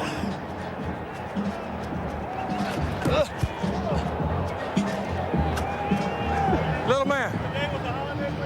How you doing? You remember me? Yeah. Good seeing you, buddy. Come on, come on, come on, come on. Let's go. Let's go, let's go. Let's go, let's go. Let's go, let's go. And here's our first look at Culpepper and the huge quarterback, 266 pounds. It's like tackling a tight end. He's inside the 5. How's that for a beginning? Go out of T next time. I'll go for a touchdown. I came out the back door. They messed up the coverage. 47 came down. I went straight out the back door. We'll come back with it. Out of T. Give us the ball back. Make them play catch up.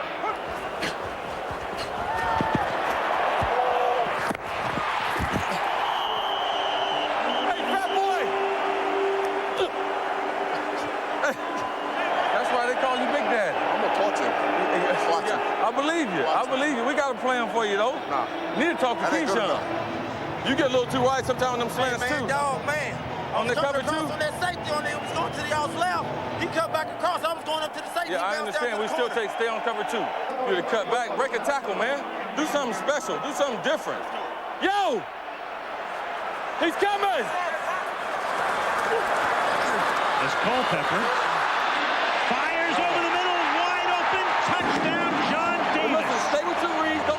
too much. Hey, even them earlier plays where they sacked you, them good plays. We got a field goal. Don't get your check down. Yes. Well, see, he been on the check down that time on the double pump. Special teams, because Martin Gramatica is in right now to attempt a 23-yard field goal. Keep a camera on Gramatica. The little guy gets pretty excited when he hits him. And playing it cool, very suave. Oh, come on. Hey.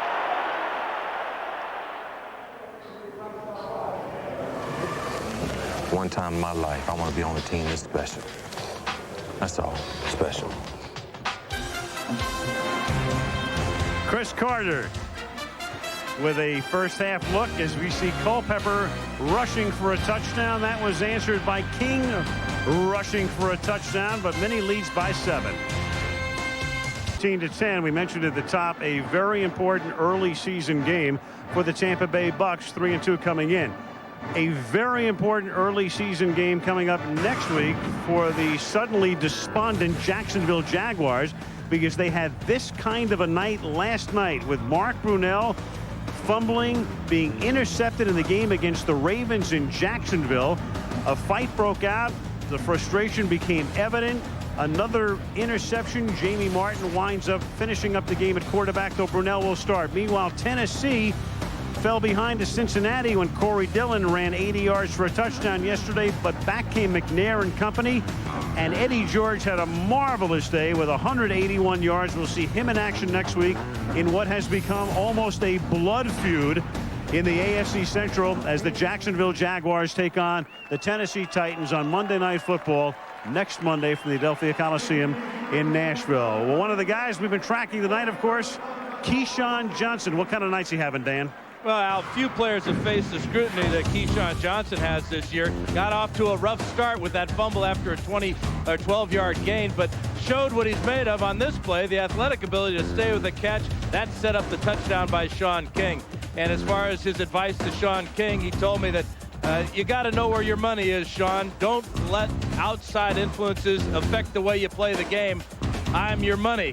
When you need it, come to me. And in the second half, Keyshawn Johnson's going to have to come up with better plays than that if the Bucs are going to win this game.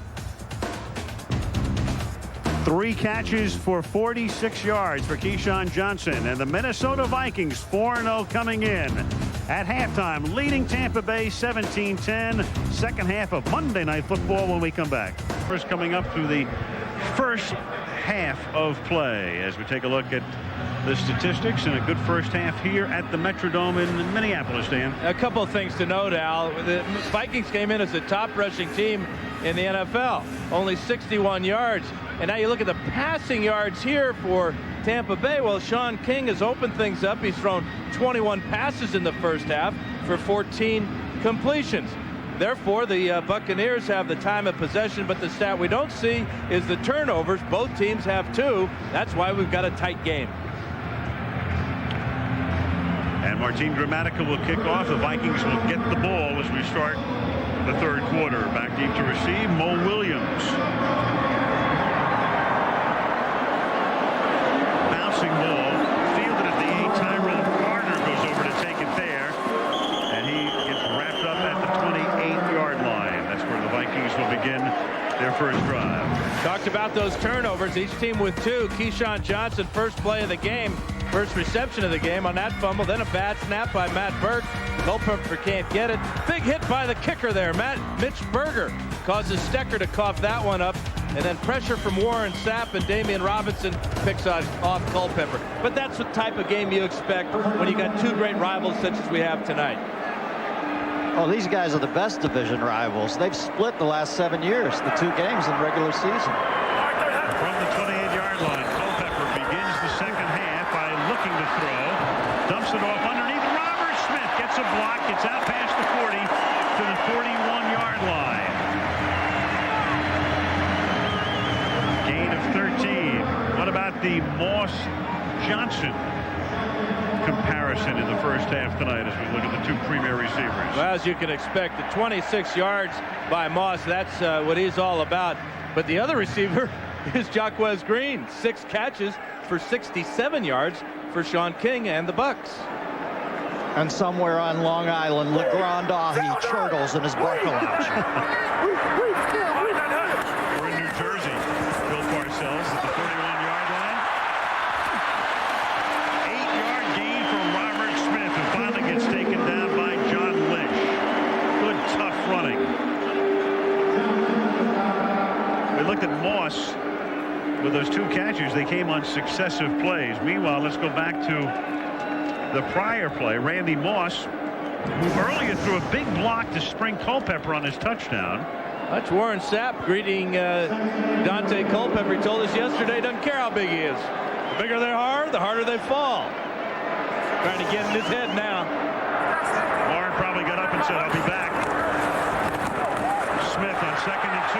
First down into Buck territory. And takes it to the 36-yard line. Keyed by a Jim Kleinsorser block.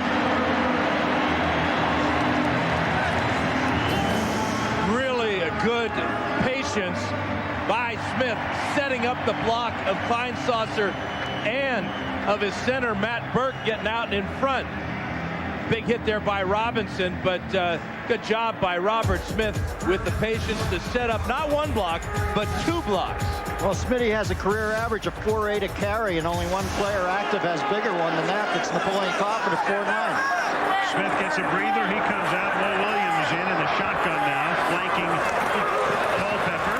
Pump fake down the sideline and incomplete, but a flag is thrown. Matthew Hatchett was held. Yes, he was. Damian Robinson got 2 hands on Hatchett as Hatchett was going for the bomb. Robinson's a weak safety, not used to playing out on the corner. But when you've got receivers like Carter and Moss on the other side, somebody's got to go out and cover Matthew Hatchett. That's a mismatch Tony Dungy does not want to see.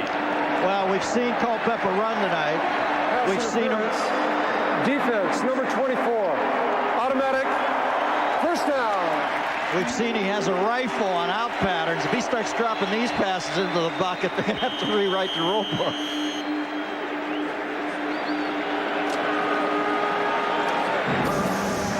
Here they are over here. Robinson, 24, and Hatchett with a little hitch and go.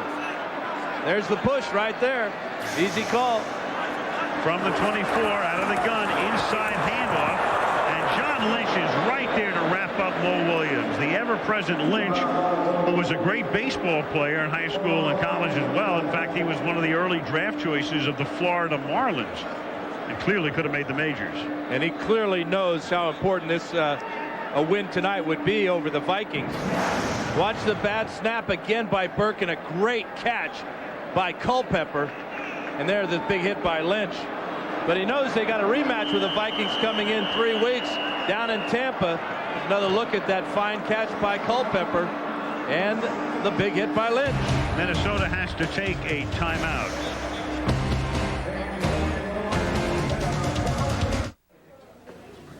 Here he wants to see. Yeah. From Minnesota. Changed his name from Gary Zimmerman to Bob Dylan when he was at the Broncos, I think. 2nd and 11. Culpepper throws, and that is dropped. Matthew Hatchett had to reach back for it. And could make the play. Sherm Lewis, one of the assistant coaches, the offensive coordinators who works the sideline. A lot of them like to work upstairs. Some like to patrol the sideline. I saw a league edict today on Paul Tagliabue's letterhead that said by the year 2003, every NFL team has to have an assistant coach named Sherm. It seems that way, doesn't it? Well, they just, they like to tighten it up. They like uniformity. Or a head coach. Sherman coming over from Green Bay, where Mike Sherman is now the new head coach. A lot of Sherms flying around, Mr. Peabody. Ray Sherman was here last year as the offensive coordinator. Under pressure, a little dump off to Robert Smith, and then he gets dragged down. Nice play by Anthony McFarland, the guy who's starting, and that precipitated the waiving of one Brad Culpepper in a surprising move in training camp. Yeah, as Minnesota's Culpepper comes to the floor, Tampa Bay's is let go because Mr. McFarland is the kind of talent. There we see Derek Culpepper Brooks just drills Culpepper. Looked like a real good play call at first. Didn't get anything out of that play. McFarland was always being groomed to start, but he has the sort of talent that makes the eventual right now. 43-yard Anderson field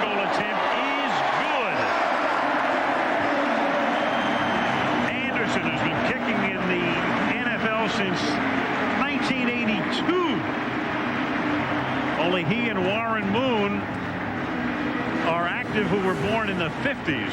Mitch Berger with a great job of getting that ball on its point so Gary Anderson can make that field goal. 2 big plays by Mitch Berger tonight. They're now wondering if they really elected the right pro wrestler for the job. We can't say wrestling on Monday night. 6-yard line. Aaron Stecker fields the Berger kick. Up to the 31. Speaking of St. Paul, by the way, the Minnesota Wild hockey team will open up its home schedule on Wednesday night against Philadelphia. Many back in the NHL. Warren Sapp had a shot at this one. He blocked one last week against Washington. How many times you see an all-pro on the field goal block team? He gives it his all, even when he's resting. Look at that belly going up and down. Wow. He sees you when you're sleeping. He knows when you're awake.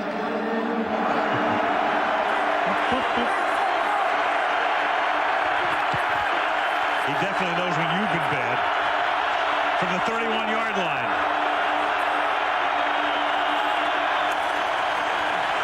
King. And open is Green, and then Tate smacks him, and Tampa Bay is looking for a flag. And there it is. He was clearly on his way out of bounds, and that will oftentimes bring out the flag, as it does here. Yeah, Denny Green can't be happy with this penalty of frustration by Robert Tate. Simple down and out. Good sharp route. Good throw by Sean King. Now he's clearly out of bounds. Good 2 steps. Personal foul. And a free 15 Unnecessary yards. roughness. Defense, number 24. Late hit out of bounds. 15-yard penalty. First down. You know, he wasn't out of bounds by very much, but he was clearly going out of bounds, not turning up the field. And I think that's why the call was made. When the official looks at it, he knows the guy's going out of bounds. Albino. So what do you think of this gig, by the way? Can I query you on something? Of course you we can. have a second. Oh, after this play. We got a big play here. Why is Keyshawn allowed to wear 19? You've been querying me all year, but you can ask me. I'll tell you in a second. From the 41-yard line, King. And that is caught by Green at the 22-yard line.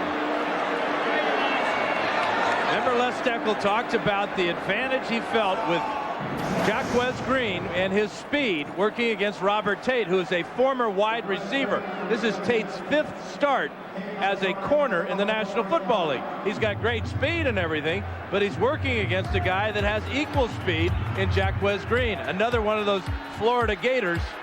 Great receiver, having a great game. You know, Dennis, you asked me a question I can't answer. No. I just thought there was a league edict about wideouts wearing numbers on it. There is. From the 23-yard line, King throws, and that is hauled in at the 13-yard line by Keyshawn Johnson. No, that is Jacquez Green. How about 8 catches now for 98 yards for Green? He's going to get worn out. He's going to say, where's Keyshawn? Why doesn't Keyshawn get any of these passes? I don't know. You know, there is a league edict. The wideouts are supposed to wear 8. I mean, in training camp, you can wear just about anything. And then they sift through the guys who are going to get cut. I'm sure we'll have the answer in a fax Maybe tomorrow. they list him as an emergency backup quarterback so they can get through.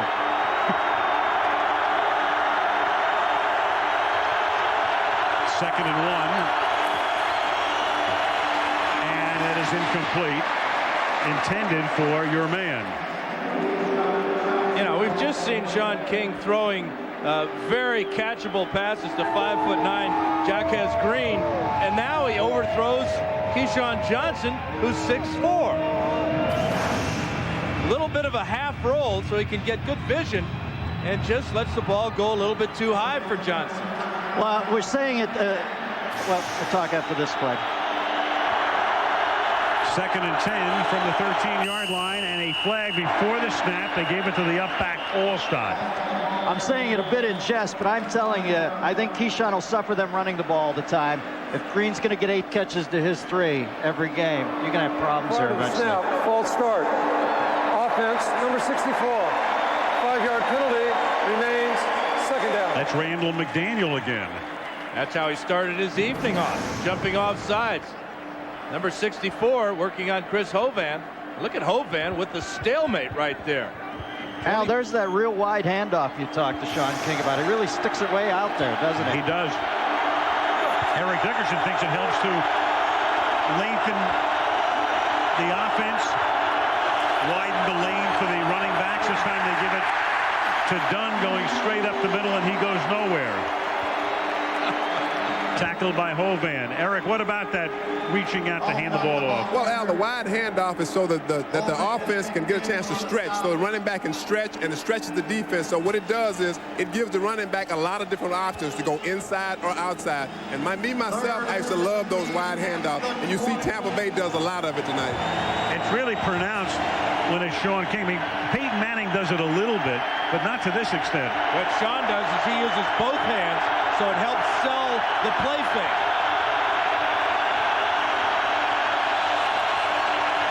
Third and long, and it's caught at the 15 by Green, coming across the middle, but he can only get to the 14, or just about back to the original line of scrimmage. So it's fourth down, tackled by Griffith, and in comes Gramatica to try to make it a 7-point game.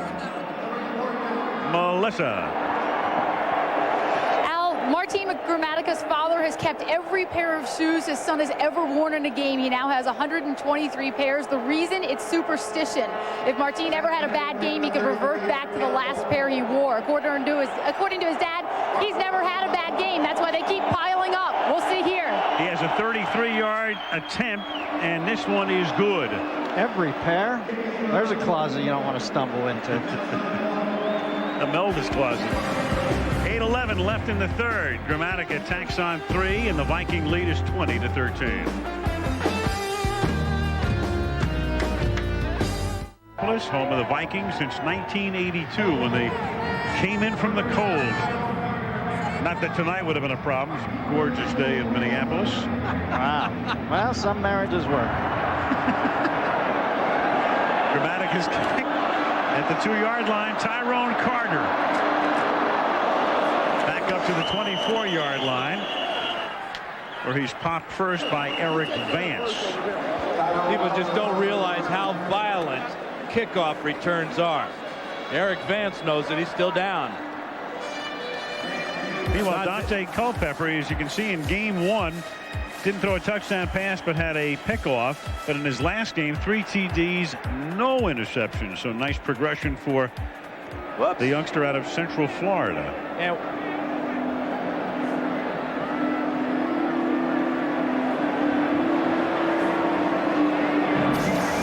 take a look at the final pass play of that drive with Jackheads Green. Keyshawn going to the post, tried to get draw the coverage away from Green, but they came up a little bit short. Sean King talking to head coach Tony Dungy about maybe misreading that coverage, and maybe he did have Keyshawn deep to the post. We'll get it next time, guys.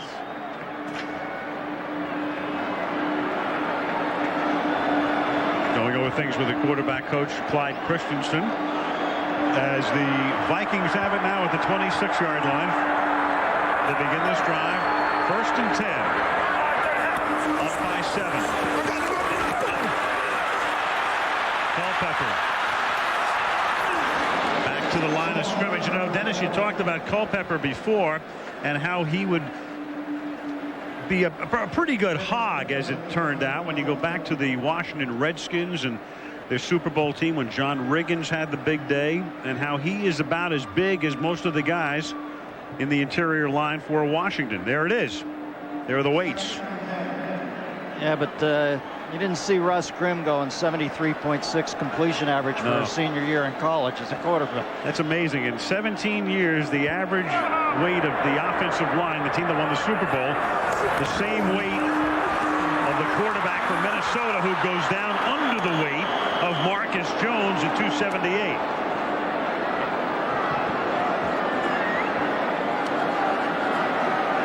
Well, Dante Culpepper, another of the quarterbacks that Dennis Green has guided to a winning mark, and Dennis talked about the system. We've had the same system in place for 9 years. I think number 2, we've had a lot of guys that have been in the system for a long period of time, and therefore they already know how to do their job. So many times the quarterback is really the only guy that's new that has to learn how to do his job. And I think the other thing is that we think we have a system that is kind of geared towards being able to find outlet receivers. It's a vertical offense. Most guys like to throw the ball deep, and I think we try to balance in with the running attack. So it's a consistent offensive system. This time, though, Culpepper is stopped at the 24-yard line. They can't get on track, and it's 3 and out. That's a great defensive stand for Tampa Bay. 3 straight pass plays called by the Vikings, and 3 times Culpepper can't cut it loose because the coverage in the secondary is so good. Oh, I think this is Tampa Bay's mindset. They're just going to keep coming at you. They're going to do it over the course of a game, and they're going to do it over the course of a season. I think they get stronger as the boxing match goes on. And this is what happens. They eventually wear you down. This is Berger's first punt of the night. Andre Hastings, the ex-Saint and Steeler, backs up to the 23-yard line. Gets a couple of nice blocks and then brings it back up to the 39-yard line. As we look at Warren Sapp and that Buck defense, they get the ball back for Tampa Bay, down by 7. Minneapolis on this Monday night, and next week we go to Nashville. The Jaguars and Titans have at it. That's Monday Night Football. Minnesota is on Sunday night, ESPN. They go to Chicago. I got to apologize to Bud Adams next week. I said he was wearing a rug, and that's his real hair. Sorry, Bud. You just did at the 39-yard line.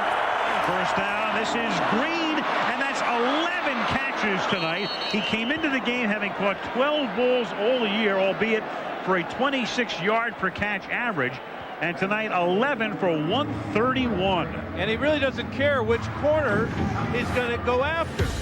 We've seen him beat Robert Tate, number 28. He's gone after the veteran Chris Dishman, number 25. But we've still yet to see him be able to get loose deep. Remember, that speed is why he's catching a lot of these shorter passes. He's caught 11. Everybody else combined has caught 8.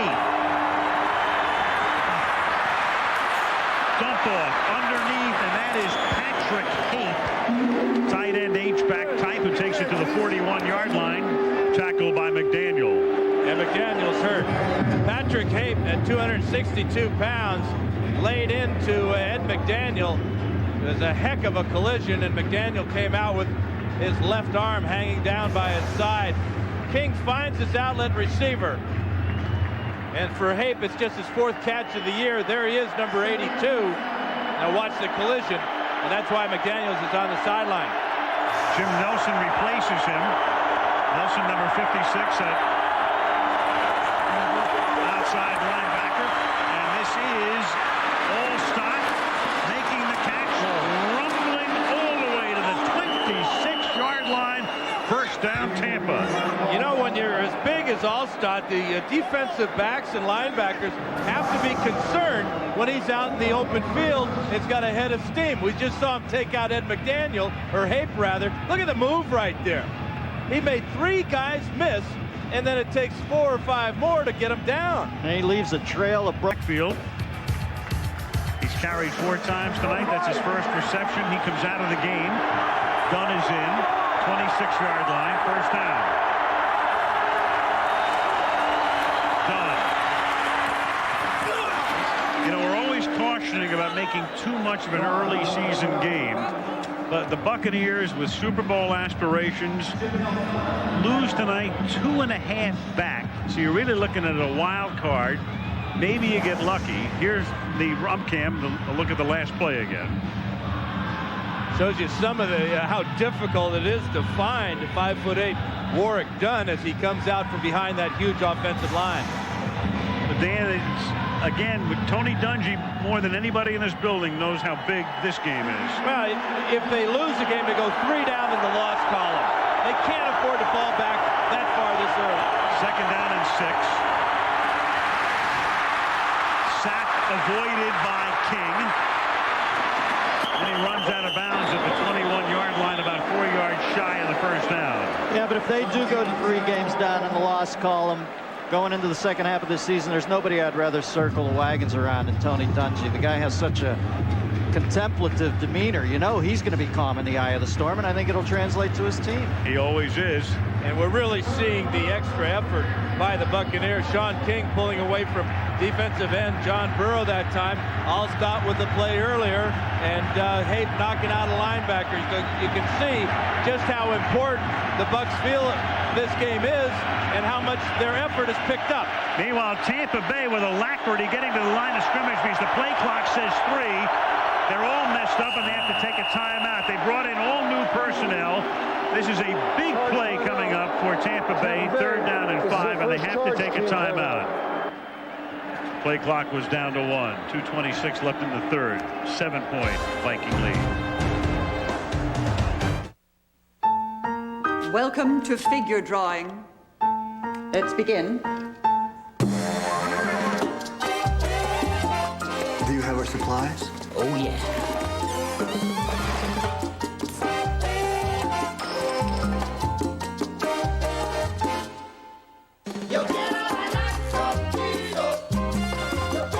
For the great taste that won't fill you up and never let you down.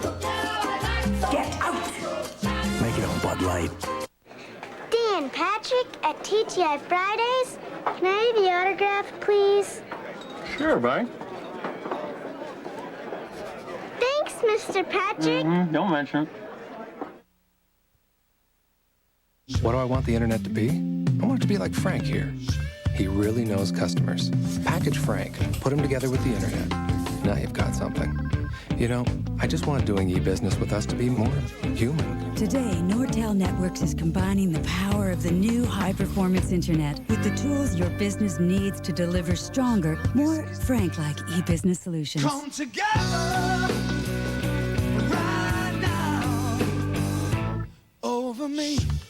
Man, that sandwich was good. Is there another one? We're saving it for Dave. You can't resist Wendy's bacon mushroom melt with all that bacon and cheddar. Hey, Dave, why don't you stay out a few more laps? Okay. Where's that sandwich? Here, I hope no one ate my lunch. When you gotta have one, you gotta have one. ABC's brand new Friday is a hit, and so is Norm at 9/8 Central. So let's celebrate. Hey, you want to make out over by the fountain? Yeah, sure, Norm. See you Friday, 9/8 Central on ABC. Aerial facilities provided by Goodyear Tires. A look at Minneapolis, sparkling October night. Temperature today got up into the mid-60s outside. Wow. And Barbara Billingsley as June Cleavage. Third down and a short 5 as King, after the timeout, throws, and it is incomplete, but there's a flag. Keyshawn said, I was tripped. Kenny Wright got a finger on him and a little bit more, and there's a flag thrown. Kenny Wright was clawing at the back of number 19, because if he doesn't, Keyshawn makes that catch for a touchdown. Sean King getting battered in the pocket. Here is Keyshawn, 19. Watch this shot first. It's Chris Hovan. Ow, and that hurts when the back of the head hits that AstroTurf. Watch this matchup right here. Good move to get to the outside. Now the hands of Kenny Wright and the trip. Pass interference. Defense number 20. Automatic. First down. Well, they're giving Keyshawn his props there. You get down in the red zone, you owe it to him. You brought him over for 2 first-rounders. You got to throw it to him at an integral time. First down, goal at the 4, Melissa. Al, before this drive, Keyshawn Johnson was huddled up on the sideline with Sean King and quarterbacks coach Clyde Christensen on the sideline. He looked like he was pleading his case to get the ball, very emphatic. He was actually asking for that exact kind of play over the shoulder.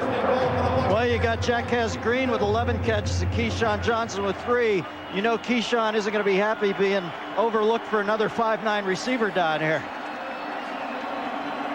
Right now, Tony Dungy could care less. All he cares about is getting the ball into the end zone and tying this game.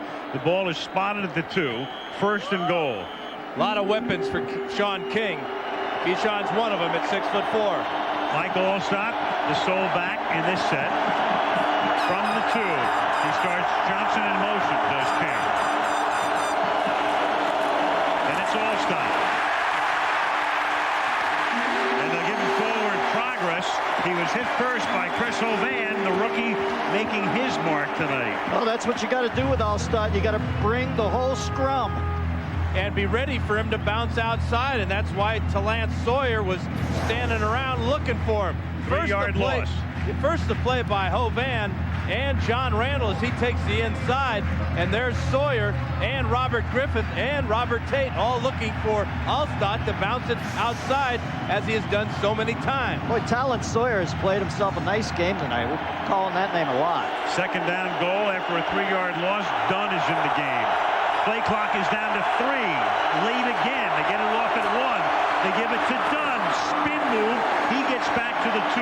So a 3rd and 2 now with a minute and a half in the third quarter. 3rd and goal. And Sean King is pleading with the coaches to get the play in sooner. It just ruins the timing of the play to have to wait and wait and wait to get the play in. You get up to the line of scrimmage, you rush. Les Steckel has always had this problem, especially in the Super Bowl last year when Steve McNair had to use timeouts because plays were too late coming in. Well, they've taken a timeout on this drive. They ran the last play with 1 second. Now it's 3rd down and goal. 10 seconds on the play clock. And flags before the snap. Procedure before the snap. Patrick Hape, I think, was the man moving. And a late flag just came in. The Buccaneers had a false start. And then Sean King didn't like the way he was treated, but it was really so loud, I'm sure the defensive line couldn't hear the whistle. Looks There's like Hape moving. Patrick Hape moves, and now the whistle blows, but I'm not sure Hovan could hear it. He knows he's got a free shot on the quarterback, and now King gets up and argues with the officials. Well, they're cranking this Viking horn up here, so I'm pretty sure nobody could hear the whistle at all. The horn of plenty. Huh? Things are heating up on the field, boys. Yeah, that might get King a penalty right there, throwing the ball down. And that's what it is. That got him the penalty. False start. Offense, number 82. The penalty is declined. Unsportsmanlike conduct, taunting, number 10. Threw a ball out of player hole on the ground. 15-yard penalty. Remains 3rd down. It's all part of the frustration that Sean King is feeling. First of all, he has to call a timeout because the play's in late. Then they run a play with the clock running down. Then they have a lot of time, but they're all discombobulated up front. Hape jumps off sides. King takes a shot, and this is the reaction. It's a very normal reaction from a frustrated young quarterback. Everything worked out perfectly for the Vikings. And you know what? Dungy's pleading the case that the defensive lineman didn't hear the whistle, and that the reason that Sean did what he did was because he felt that the penalty should have been against the other guy. Right. But it wasn't. It wasn't. Because so the players couldn't hear the whistle, and King lost his poise. And so it's 3rd down and goal from the 17-yard line. You're never supposed to lose your poise, but sometimes you understand it. Kid felt he got hit illegally. No question. I've been there. 5 receivers. King to the end zone, and no flag. Intended for Warwick Dunn, who was lined up in the slot. Covered on the play by Keith Thibodeau. There is no face guarding in the National Football League. So they go from 1st and goal at the 2 to a 35-yard field goal attempt. Boy, that is a beautiful play by Keith Thibodeau on Warwick Dunn. Never looked back for the ball, but did not make contact with Dunn until the ball had gone by. Martin Gramatica now from 35 yards away, and that's good. But still 2 yards away from tying it. And then they wind up still 4 points down with 44 seconds remaining in the third quarter. Well, we've been talking about Keyshawn Johnson, the frustration he's exhibited the past couple of weeks. Here's what Sean King had to say about it. Well, I think he's frustrated because we aren't winning. I don't think he's frustrated that necessarily he isn't getting the ball, because You know, first 3 games we won, and he wasn't catching 10 balls a game, but we're winning, so it's a lot easier, you know, to take. And I think there's a lot of frustration, you know, from the guys, but I also think there's realism that, you know, we are putting in a brand new offense. I mean, we have, you know, 11 guys who had never played together before this year. So, you know, these kind of things happen with that. I mean, there'll be a couple games in there where you don't play up to your ability, but, you know, the good teams are able to back, and I think we're a good team, so we'll be fine. King talking about Johnson. And John Randall in Sean King's ear. Now, that is taunting as well. Where's the flag on that? You can't walk up to a guy and shake your fist like that. Where's the official? You know, you give it to Sean King, and then the very next play, John Randall's in his face. You could see halfway through throwing it, King was thinking, I shouldn't do this. He almost just dropped it on him. Randall asserting himself there in his face. 20-16 Vikings as Grammatica's kick taken at the 1-yard line by Tyrone Carter. And he brings it back out to the 30-yard line. Well, all this frustration is coming to the surface here. A lot of extracurriculars. Corey Withrow, number 60, and Jeff Gooch of Tampa Bay, number 50, getting into it. They're both lucky they didn't get a penalty on this play. Here's the return by Carter, the tackle by Stecker, and then the right hand by Gooch, and now Corey Withrow's going to come right back with a little jab of his own. So the only guy to be penalized in the last 5 minutes is Sean King. I'm sure he's thinking, come on. There's Culpepper tonight. He's only thrown the ball 11 times. 123 yards. He takes over at the 30-yard line and begins this drive on the ground with Robert Smith picking up 4 on what figures to be the final play of the third quarter. So the Minnesota Vikings coming in with a mark of 4-0. Chidi Ahanatu a little slow in getting back up. As you can see, the Vikes in the first half 167 yards, but only 37 here in the second half, as the Bucs have closed the gap.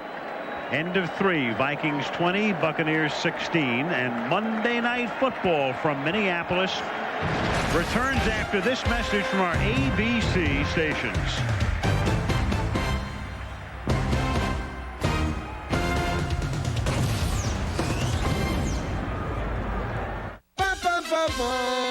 History says the Titans have the Jaguars' number. Will McNair and Tennessee inflict more pain, or can Jacksonville break the spell? Redemption or humiliation?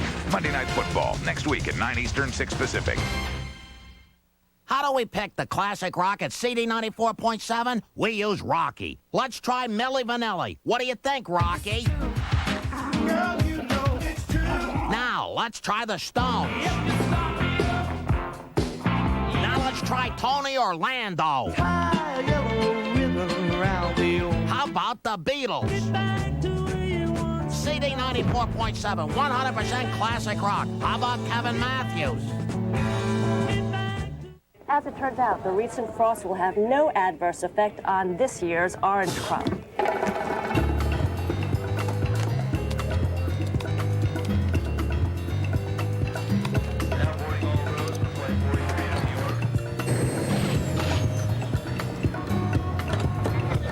In national news, Hurricane Rebecca hits Florida, orange crops destroyed. Full service printing, now on the web. Whenever, wherever. Kinko's.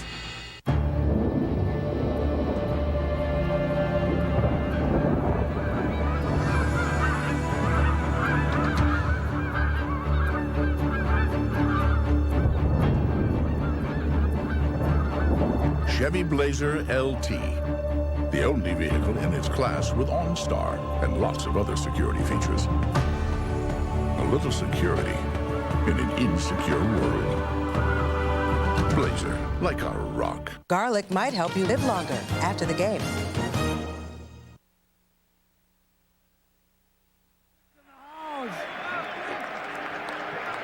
On to the fourth quarter we go. The Bucs and the Vikings. Minnesota leading 20-16. The fourth quarter begins. Minnesota has the ball out of the shotgun. Second down and 6 from the 34-yard line, and we've got flags before the snap. False start. Illegal snap. Number 78 offense. 5-yard penalty. Remains second down. Reminder on ESPN Sports Center after the game. All the highlights and the day's sports news. And Denny Green's got to be concerned about his offense. Remember the series before this, it was 3 pass plays that Culpepper couldn't get off. Now this next series, they run one, and then they give back the yards they gain on first down with that penalty there. Back to the 30-yard line, second down, 11. Inside handoff to Robert Smith, and it's a nice play, getting a hand on him in the bottom of the pile. I believe that was Hanatu. And even though the Buccaneers are trailing by 4 points as we start this fourth quarter, some question as to who has the ball. You take a look at these stats and you can see that the Buccaneers are dominating this football game.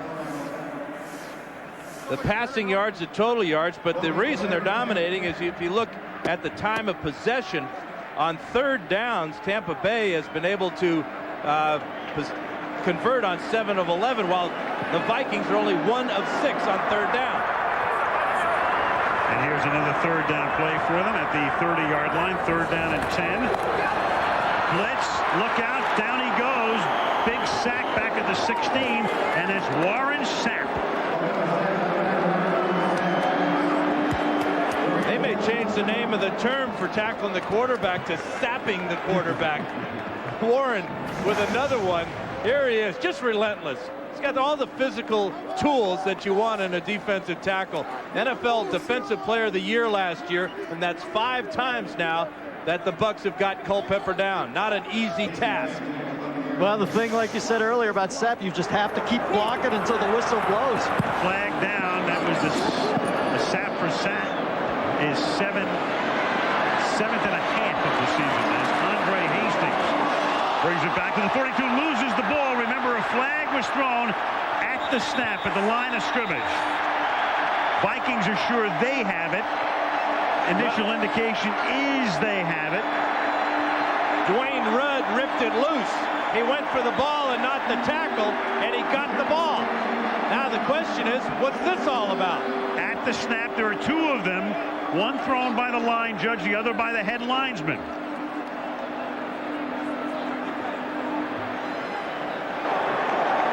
Offside.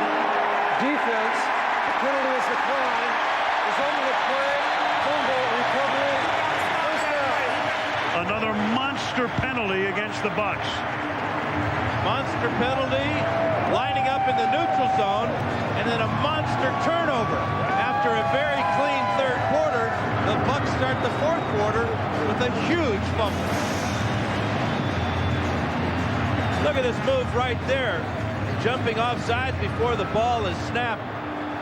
That's a pretty good shot from the blimp cam through the roof. Well, it's got to be devastating for a defense just to get off the field, about to take a blow. You're right back in the fray. Well, and they've been controlling the game. They've been in control of the offensive and defensive lines right now. And the Bucs, Tony Dungy knows all too well, they have Carl Williams, one of the best run-back men in the league, but he's hurt. And Andre Hastings is taking Williams' spot, and this is the first game for which Hastings has been active this season. And he just put it on the ground. First down, Minnesota at the 39-yard line. Robert Smith banged down at the line of scrimmage by Steve White. What a shot by Steve White. All these guys seem like they're clones of Warren Sapp. Not real tall, but great lower centers of gravity and tremendous quickness. Watch from the right side here, right in here. Look at the speed of White to get inside the block and drill Smith. Well, could you imagine that anything that would hurt a defensive lineman than to have Warren Sapp look over disdainfully at you? He brings them all up to his level. They're afraid to not play that hard. Second and 11. Dump off Smith over the middle. Open field tackle at the 34-yard line made by Derek Brooks, setting up a 3rd and 5. And it really is a total team concept on defense. It's a classic 4-man rush, and then great speed in your linebackers and Brooks and Quarles and Nate Webster, and then a very hard-hitting pair of safeties in Robinson and Lynch. That's why the Buccaneers are so good on defense. They're on a pace for 70 sacks. They've never had more than 44 in a season, and they don't blitz much. So you know they're getting a big push from that front four. It's ideal. 3rd and 5 at the 34-yard line. Well,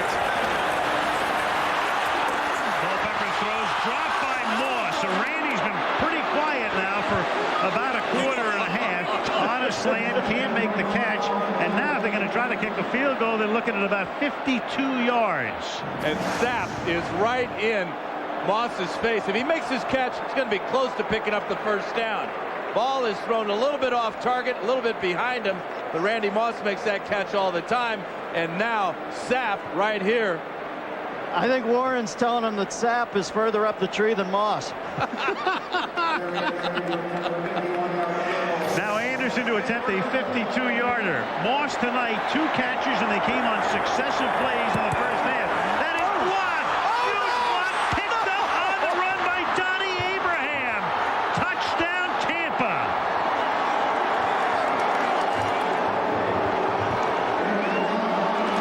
No flags. Huge block. Abraham runs it in to give Tampa the lead.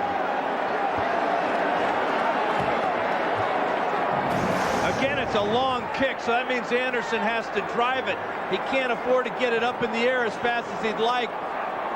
Look at Warren Sapp blocks another field goal after getting one big one against the Redskins last week. None bigger than this one as Abraham takes it the distance. Sapp is a constant in the scores. Martin kicks the extra point. What about John? Talking about a deflated Metrodome here. Watch out for that roof. 12-13 left in regulation. Talk about a defense taking over a ball game. Outstanding 3 series now for Tampa Bay, topped off by that block. Okay, let's do it. 1 potato, 2 potato, 3 potato, 4, 5 potato, 6 potato, 7 potato more. Enter Southwest Airlines, take your team to the Super Bowl sweepstakes, and you could win a free trip to the big game for you and 10 friends. My mother said to pick the very best one, and you are not it. Now, how you choose them, that's up to you. For details, visit Southwest.com or any gate at Southwest Airlines, the official airline of Super Bowl 35. Shoe fly pie, an apple pie, Dottie makes your eyes light up. Your tummy say howdy. Shoe fly pie, an apple pie, Dottie, I never get enough of that wonderful stuff. The all-new Lexus LS 430. Eyes light up. Imagine how you'll feel driving it.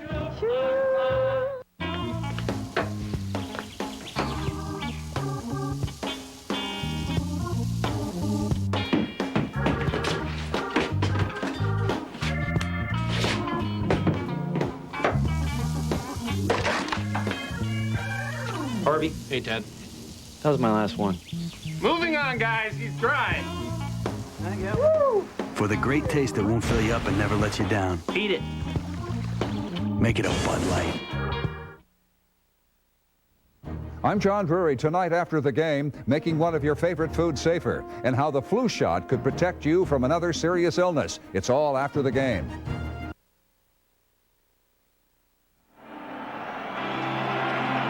It took 47 minutes and 47 seconds, but Tampa Bay finally has its first lead of the night. Titans next Monday night. Just to lend a little quick perspective before this next series, Warren Sapp's the best defensive player in the universe. From the 5-yard line, Tyrone Carter. Up to the 27-yard line. You know, and Warren Sapp is only 6'2", but he's a great athlete. Okay. Look at the push. That's the key.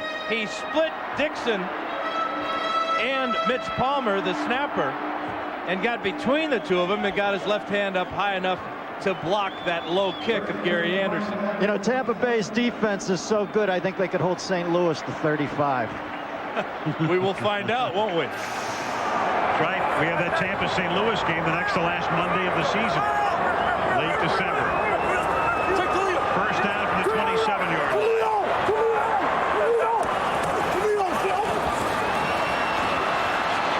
Culpepper.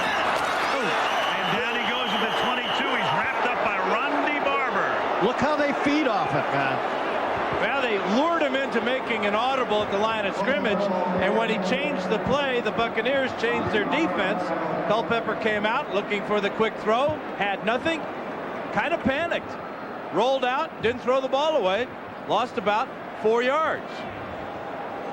Minnesota's second half possessions scored only 3 points, 300 or more yards in each of 19 games. That's a year plus 3 games, but right now tonight only 194 yards, and they've suffered 6 sacks. Second and 14. Underneath Matthew Hatchett. Meanwhile, we saw Randy Moss stand involved in the play on the last series, but it's hard to believe tonight Randy Moss, coming off that tremendous game last week at Detroit, 2 catches on back-to-back plays. And last year in Tampa, Randy Moss got exactly 2 passes in that game. So obviously this defense has figured out a way to stop Randy Moss where almost no defense in the league has been able to. 3rd down and 10 from the 27-yard line. And they go to Moss. He makes his 3rd catch of the night and seeks the first down, and I think has it with a good shoulder lean up to the 38-yard line. They can't stop him forever. That was really a heads-up play by Moss, too. Because when he caught the ball, he was a little bit short of the first down. He's got such great explosion getting inside of Abraham there. And then the lean to pick up the first down. That's an all-pro play by Moss. And you don't have to put it on Moss and Carter's numbers. You just got to get it near them. These guys might as well be playing with butterfly nets. First down at the 39-yard line for the Minnesota Vikings. With 10:15. And Robert Smith puts it on the ground, and that's time to stop the presses. Derek Brooks is there, but it's recovered by Smith. Well, you can appreciate somebody like Moss, Dan, because you had a pretty good receiver in your day, one John Jefferson. John Jefferson made a lot of great catches. I just want people to remember just how good J.J. was. Didn't play with him for long, but he sure bailed me out a number of times. One-handed, he just likes to catch the point of the ball a lot of the time. Boy, he really did help. Did you even take credit for those 3 touchdowns? You betcha. 2nd and 11. Culpepper throws, and that's caught at the 42-yard line by Chris Carter. And he's had a pretty silent night. That's only his 2nd catch of the game. I think that's a big catch for Carter, though, isn't it? Ties him with Andre Reed. Of course, Reed is still active in Washington, 2nd most all time. Jerry Rice naturally leads the list. You can see the Buccaneers are playing a zone defense. They want to force Culpepper into some type of mistake, but he did a nice job of staying with Carter and giving him a ball and picking up the first down. What's he, within a couple hundred of Rice now? First down and 10 from the 43-yard line as Culpepper goes deep for Randy Moss, and Moss in the end zone makes the catch. Touchdown Viking.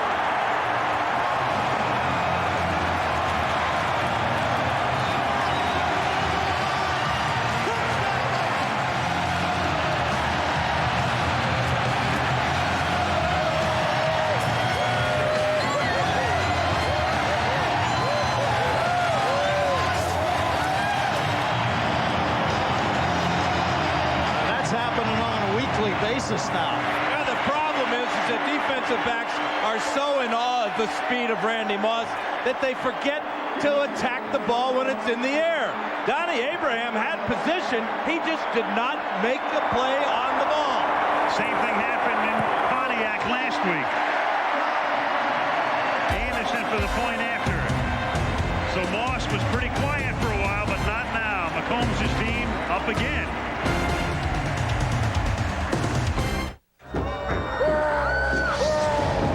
At the exorcism, Birdson boasted that Satan was about to take over the body of a man. You are that man, Peter. Watch out.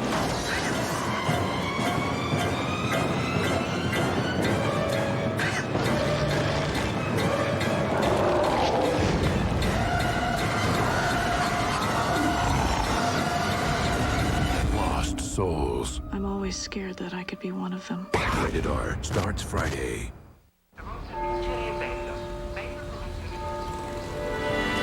summer wind came blowing from across the sea.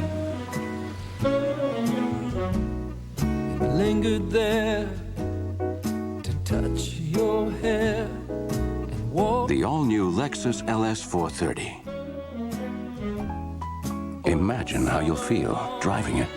We sang a song. Tomorrow night, you'll see what everyone is talking about. Gideon's Crossing, premiering without commercial interruption tomorrow, 10/9 Central on ABC. He's coming. God, he's pretty. Wednesday, October 18th. You think he's good looking? Man's delicious. America's coolest bad boy. Charlie, what did you say your last name was again? Whoa, let's not rush things. Charlie Sheen rocks Spin City. You know sports? Yes. I also drink beer and play poker. I'm just a tattoo away from being your dream girl. It's the season premiere. Usually I have to date a woman before she treats me this way. Spin City, ABC Wednesday, October 18th. Randy Moss, prime time, fringe time, anytime. 7 TD catches in 5 games on Monday night. The Vikings on that drive, Culpepper 4 of 4, and we started that drive by talking about the fact that Moss had been silent, Carter had been pretty silent, and they both were big factors. Moss was just waiting for the green light from you, Albino. Stecker back to receive the kick. Berger's kick. Yard into the end zone. Stecker out past the 10. Good tackle up at the 18-yard line by Chris Walsh. One of the Gunners. All right, back to the Moss touchdown. John Lynch told me that he thinks the teams defend Randy Moss differently because they're so in awe of his speed and his athletic ability. Look at the position Donnie Abraham had on him. With the left hand, he's got to make a decision whether to go for the ball or take out Moss. He doesn't do either. Sherman Lewis, their offensive coordinator, says this guy, and he's seen some great ones working in San Francisco with Rice and in Green Bay. The ball is juggled. Moss makes the catch, even though John Lynch is coming over trying to take his head off. Moss, some very subtle work with the left hand there to keep the DB off him. From the 18. Allstott.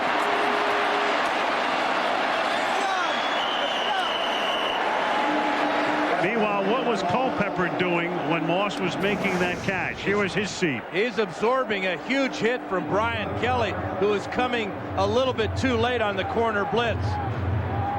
Culpepper knows that he's throwing to a special guy, and that special guy came through again. You know, to me, Dan, Moss makes the football look as if it weighs about 1/10 of an ounce. You know, his hands are so great, his timing, his use of his body. Like Dennis said, he held the guy off with his left hand. 2nd and 1. And Dunn gets the first down. I mean, he almost makes it look as if it's a styrofoam football. It really, I mean, I think that's the beauty of his athleticism is that time stands still. The ball kind of just hangs in the air. It's his ball, no matter if there's 1 or 2 defensive backs around him. See, if I'm Steckel here, I'm going to Keyshawn Johnson because, you know, Keyshawn's thinking mano a mano with Moss. You just saw what he did. He wants to light it up. He'll do everything in his power to get open. 1st and 10 from the 31-yard line. Dunn. Big play. Gain of 13. Tackled by Kylie Wong. Warwick Dunn would be my plan B, of course. Not a bad plan B. We got Mr. Inside and Mr. Outside, and here Dunn gets to the outside. Shows that flash. Kylie Wong, 10 yards down the field with the tackle. Watch the quickness. They got great vision, these great running backs do. That's a super job of blocking by that offensive line. From the 44. Allstott is the setback.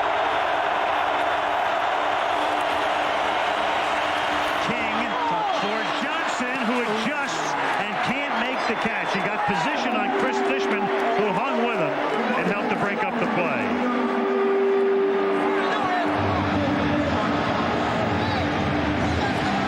Fishman, 13th year in the league. He's really helped out Robert Tate a lot, too, the converted wide receiver playing defensive back on the other side of the field. He's constantly asking Dishman for advice. Dishman still has it 13 years into the game. Dunn in the backfield behind King on 2nd and 10. Over the middle, reaching for it is Keyshawn to make the catch. A little short of the first down from where we stand. Well, good for Steckel. Spotted at the 47-yard line. Look at that block by Warwick Dunn on Robert Griffin. Just laid him out on the safety blitz. That's why that pass was complete. Little Warwick Dunn. Now Keyshawn with a good adjustment on this ball. Secures the catch before Thibodeau could get to him. Close enough to measure. They're bringing the chains in. I love to watch Sean King compete. We've seen him get fired up a little bit in this ball game. Remember what a great job he did last week against the Redskins, rallying the team. 3rd down and that much. This game has a playoff feel to it, doesn't it? It does. Look at this. In the meantime, Keyshawn, for whom they spent a lot of money and gave 2 first-round choices to the Jets, 700-yard games of 68 in his career, and Randy 7 last year alone. One more look at this block by Warwick Dunn. Robert Griffin never saw him coming. 3rd and inches from the 47-yard line.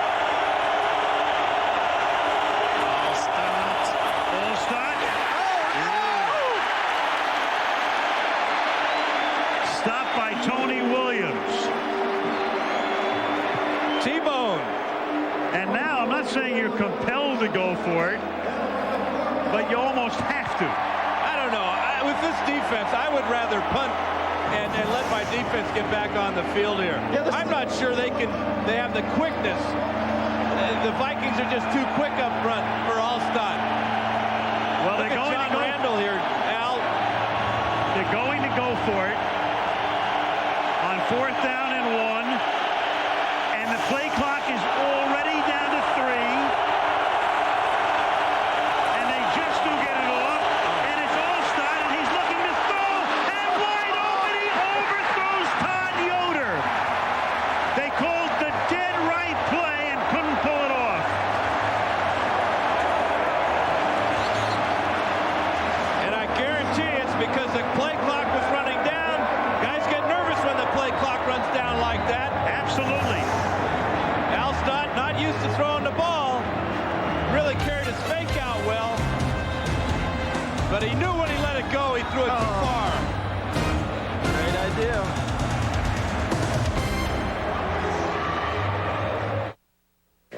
My name's John Woolard. I rescue alligators for a living. John Woolard is one brave guy. It's pretty exciting. But would John Woolard ever insure his car with some kind of cut-rate car insurance? Cut-rate car insurance. I'm not that brave. When it comes to car insurance, why take a chance? Be like this State Farm customer and get an agent you can rely on, plus competitive rates. Go on now. Craving more taste, more variety? All you need is 99 cents. Introducing the new 99-cent BK Cravers menu, including our Bullseye Barbecue Deluxe, Chicken Tender Sandwich, and tasty mozzarella sticks. Just 99 cents every day. There are those moments in life when absolutely nothing weighs you down. When you feel totally, completely free. This fall, Hyundai is introducing an exciting new line of vehicles that are a joy to drive and virtually effortless to own, thanks to America's best warranty plan. Because we believe freedom should be more than a feeling. It should be something you can actually touch.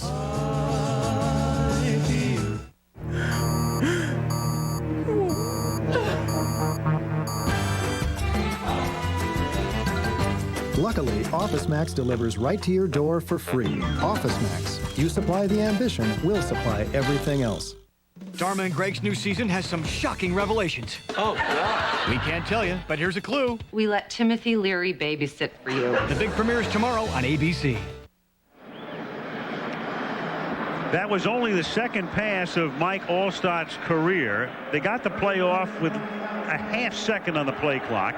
Tampa Bay has been accused of being very conservative offensively. They were anything but right now, Minnesota has the lead and the ball near midfield, and they will try to chew up the clock with Robert Smith banging his way across the 50 to the 47-yard line. You really do have to love the call because it was the right call. It's just that a play like that takes a long time to call in the huddle. An example would be I right, fake 48 toss, halfback throwback. It's not like getting up the line of scrimmage saying I right 48 toss. It takes too long. It took the play in sooner. It took a long time, and also it took a few seconds for the bench to decide, are we going to punt? Because you and I had discussed whether it's a no-brainer or not. They could have punted, a lot of time left in their timeouts as well, and they opted to go for it. This is Culpepper throwing, and that is pulled in at the 37-yard line. Great catch by Chris Carter. He was inbounds.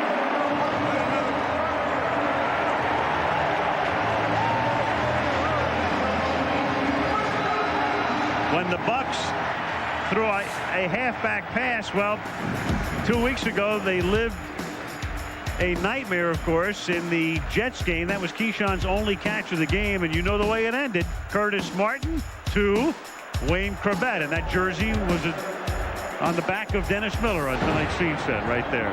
And that's what beat Tampa Bay a couple of weeks ago. I love the way that Allstott was trying to put English on the ball after he delivered it. This is Robert Smith picking up 2. Damian Robinson makes the tackle. What do we got here, boys? Let me take a breath. 27, 23, 4:10 left. Okay. And just got to get the lay of the land. 2 timeouts for both teams, Dennis. So if the Bucs can stop the Vikings here at this part of the field, I would doubt that the Vikings would try a long field goal again. Well, the last time Anderson tried a 52-yarder, Abraham ran it back in after the Sapp block for a touchdown. Blitz, 2nd and 9. Moss back in the picture and gets pinballed down at the 23, but not until he picks up a big first down. Well, Randy went away for a while, but it's money time. What happened to the big guy? Is he hurt? Check in with Melissa Stark. Al, you've seen Dante Culpepper's poise under pressure tonight. Well, it should come as no surprise. He's dealt with pressure since day one. He was born to a woman in prison in Miami. She was an unwed teenager in prison for armed robbery. Then he was adopted by a woman named Emma Thompson. She was 62 years old at the time, had already raised 14 children by herself, none her own. He said he owes everything to Emma. And when he got his NFL contract, one of the first things he did with the money, he realized a lifelong dream. He bought Emma a house. And Al, he's happy to say that her neighbors are nothing but doctors and lawyers. And right now, her very proud son is on the verge of leading his team to a 5-0 record. He, like John Lynch, a baseball draftee, opted for football. Right now, 15 of 19 tonight. 2nd down and 4. Sapp can only look on, and the clock is ticking down. And remember, Tampa Bay has 2 timeouts, which they'll have to take on defense, plus the 2-minute warning. Culpepper, after milking the clock, gives it to Smith. He picks up the first down, and now it's just about impossible for Tampa Bay as he takes it to the 9-yard line. And that takes us to the 2-minute warning. So it'll be 1st and goal when we come back. 2 timeouts for Tampa Bay remaining. Warren Sapp, look at the night he has had. Hoping it doesn't end ingloriously, but it's on its way to.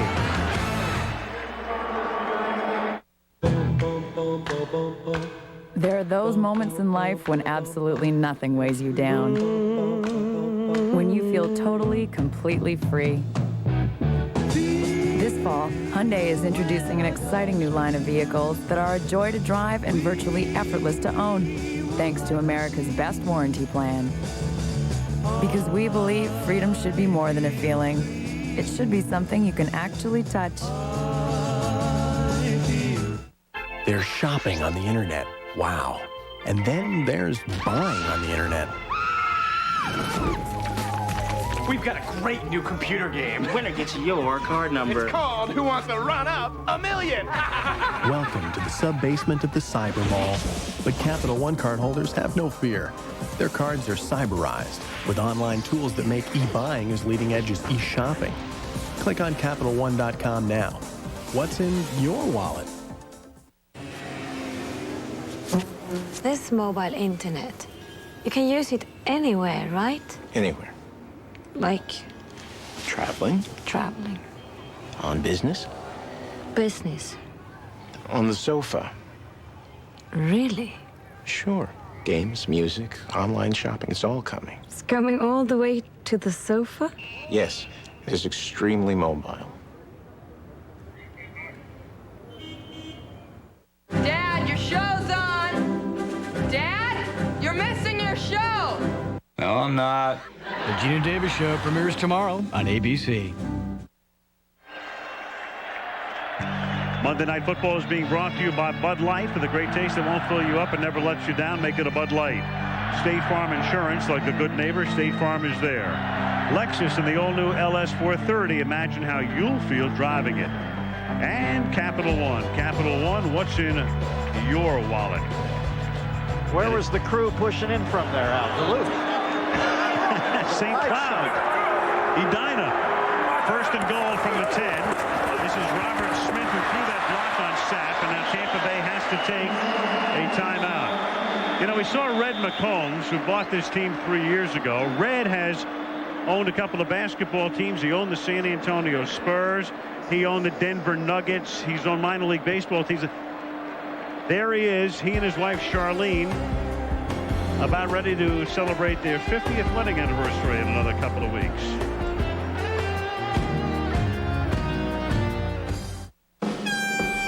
Coming up next, a Dr. Pepper halftime show.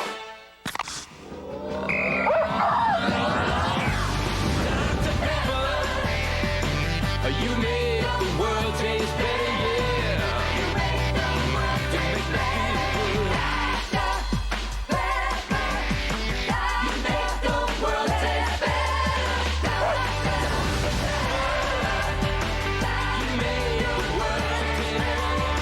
Thank you for holding customer support. I just want to let you know I'll never buy anything from your company again. I'm sorry, what can I do to help? Help? I've called you guys 5 times, and every time I have to explain this problem over Right, again. no, The but last time you asked me Yeah, to no, but when- fax my invoice, when I called back, the rep knew nothing about my fax. No, but Then when- I emailed you. You Yeah, ma'am, but thanked when you- me for writing? Could you tell me exactly what the problem is? The problem? Hello? Business as usual is the problem. Siebel e-Business is the solution. Siebel, e-business for a customer-driven world.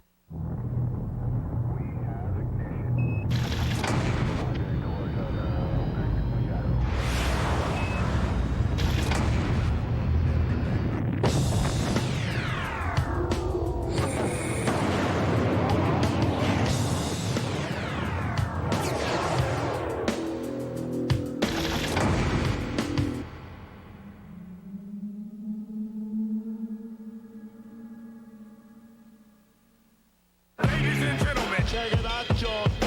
Back by popular demand. Check it out, John. Are they crazy? Once again. Aerial facilities are provided by Goodyear Tires. As you look at the Metrodome, where the Vikings lead by 4. Tampa Bay has 1 timeout left. If they can stop them here, force a field goal attempt. It's a 7-point game. They'll get it back without a timeout, but still obviously in the game. Second and goal. Fake to Smith. Culpepper can only take it to the 2. And now a timeout is called. Anthony McFarland stops him. And you know what, Dan? It's their last timeout. I'm not sure. I don't run a play here and eschew the field goal. What do you think? Well, I like having to defend 99 or 98 yards. Why not?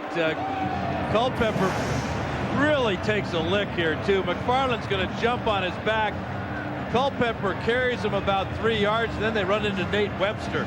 But why not go for it here, Al? It's a little premature at this point because it's only 3rd down, so they still have one more play. But the point I'm making is if you don't get into the end zone here, I'm not sure I wouldn't run the 4th down play. The worst thing that can happen is you don't make it, and Tampa Bay gets the ball 98 yards away. And it's one of my favorite stories. When McCombs went home, and they live in San Antonio, he and Charlene, his wife, to his side there, and he went home one night and he said, honey, I'm going to buy the Minnesota Vikings. And she says, are you crazy? And he says, no, I'm 70. I've always wanted a football team. Now he's got a pretty good one, too. Hey, when he was 30 years old, he was the youngest Edsel dealer in the country. To come back from that shows a survivor's spirit. Rush Limbaugh, his guest. 3rd down and goal from the 2. And Smith gets taken down by Derek Brooks. So now we will see what Dennis Green, and I think you just saw him mouth go for it. So he's thinking the same way we are. It's not as if Tampa. Sapp wants back in. It's not as if Tampa can take the lead with a field goal or tie the game. They're going to take time out with 1 second left here. Run the play clock all the way down. And then we'll see what Green's decision will be. He just mouthed the words, do we have a play? So they're either going to go with their very best goal line play here, or he's going to kick the field goal. And obviously he didn't like the choice of play, so he's going to send Gary Anderson out. So they'll make it 7 instead of 4. And the thing about Anderson, we talked about all the points he scored in his career. He knows the most important thing here is just get the ball up real quick. You know, I don't like this call, only because they're going to have to kick off. You don't know what can happen on the kickoff. Tampa Bay is clearly going to have the ball more upfield than they would if they didn't score the touchdown here. And so then why not try a fake field goal here? Right. Could be. Yeah, just remember what happened last time they tried a field goal. Yeah, that was a little bit different. It was a 52-yarder or so, and Warren Sapp got his left hand on it, and Donnie Abraham took it to the house. Well, clearly they're not worried about Tampa Bay running the kickback for a touchdown, since when we started the night, we mentioned that in the history of the team, they haven't had a kickoff return for a touchdown. The field goal is good. There's always a first time. Right. The odds are in their favor of running one back, don't you think? 30-23 now. The Vikings up by 7. Keyshawn's coming back in a minute. We can tell you that tomorrow, as the violence continues, Ted Koppel is in Jerusalem for a Nightline town meeting. Israelis, Palestinians face to face. Is there hope for peace? That's tomorrow night with Ted Koppel reporting from Jerusalem on Nightline. All right, I don't know about you, but I'd put Sapp in at fullback. I'd put Sapp in to run the kickback. That's what I'm thinking. If he could volunteer, I bet he'd go for it too. I wouldn't want to have to tackle him. Talking about a tall order for not a very tall quarterback. Sean King's not going to have any timeouts, and he's got to get it in the end zone. Next week, we go to the Adelphia Coliseum. We'll be in Nashville. 9 o'clock Eastern time. The Jaguars have lost 3 straight. Must win for them. Eddie George, another tremendous day yesterday against Cincinnati. One of the premier running backs in the league. Great rivalry. Jacksonville, Tennessee next Monday night. Yesterday, Brunell wound up coming out of the game. Today, Tom Coughlin kind of hedged at 12 o'clock as to what he was going to do at quarterback, and then the Jags announced later in the afternoon that it will be Brunell starting next week. You think Tom Coughlin's tightening the screws and down in Jacksonville? Paris Island's looking good. Here's Berger's kick. A yard into the end zone. Aaron Stecker coming back with it. And Aaron Stecker gets taken down to the 23-yard line. Tackle is made by Harold Morrow. Well, Dante Culpepper on the verge right now of winning his first 5 starts in his National Football League career, and he joins these guys. As you can see, Mike Tomczak, if they win, Mike Tomczak, with a record, won his first 10 in 1986 from Mike Ditka's Bears, and the other guys as well. Hostetler and Kurt Warner, the last to do it, with 6 straight wins at the beginning of last season. Was his coach at University of Central Florida for Culpepper. That pass is incomplete, intended for Warwick Dunn. Talk about a night for Culpepper. Remember the first play of the game on offense, he ran it in, and so far he's only missed 4 passes all night long. That's a great night in a big game. Well, I'm never going to doubt Denny Green again. Guy said he had him #1 in the draft. Randy Moss, 5 catches tonight. Touchdown to put him ahead, 118 yards. And people questioned Green when he took Randy Moss. And him #1 in the draft, too. Yeah. 2nd and 10. Hook and trailer to Dunn, and Dunn down the sideline gets pushed out of bounds by number 52, Kylie Wong, at about the 40-yard line. I'll bet you that play was suggested by Tampa Bay assistant coach Tony Nathan, who knows the hook and ladder well, Dan, all right? Yeah, I know it too, Dennis. He did it against my Chargers in a playoff game in Miami. Darrell Harris lateraled it to Tony Nathan. There he is right there. This play worked perfectly. And you know, Tony had a big hand in this one. And there Pass it was. from Don Strock. In the great game with Dan and Kellen Winslow, but there was the hook and trailer. Here now at the 47-yard line on first down, a flag is thrown. Minnesota may have been offside, and in fact the play was whistled dead before the inception. No, it is illegal procedure. They were offside because they were induced. Ironically, on that Tampa... Prior to the snap, false start. Offense, number 79. 5-yard penalty.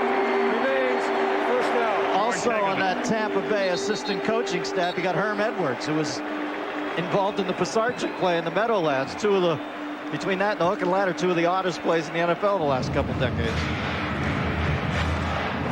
There is Herman Edwards, who can look on right now, and on the defensive side of the ball, only hope that his offense can move the ball some 52 yards in 40 seconds without a timeout. It's 1st and 15. King to Johnson, reaches back, trying to get out of bounds, can't. Clock keeps rolling, 36-yard line. Now King wants to bring off to the line of scrimmage and spike it. If he's going to do that, get up there as quickly as he can. And he does here with 21 seconds remaining. But now they're in position with a guy like Keyshawn Johnson to throw the ball into the end zone on an alley-oop. They may be able to have one more play to get a little bit closer, but at least they're in range now. Johnson catches this ball over the middle with a great catch, reaching behind him, showing the type of player that he is, making plays when his team needs it the most. At the 36. Showtime. 21 seconds out of the gun, 5 receivers in the set.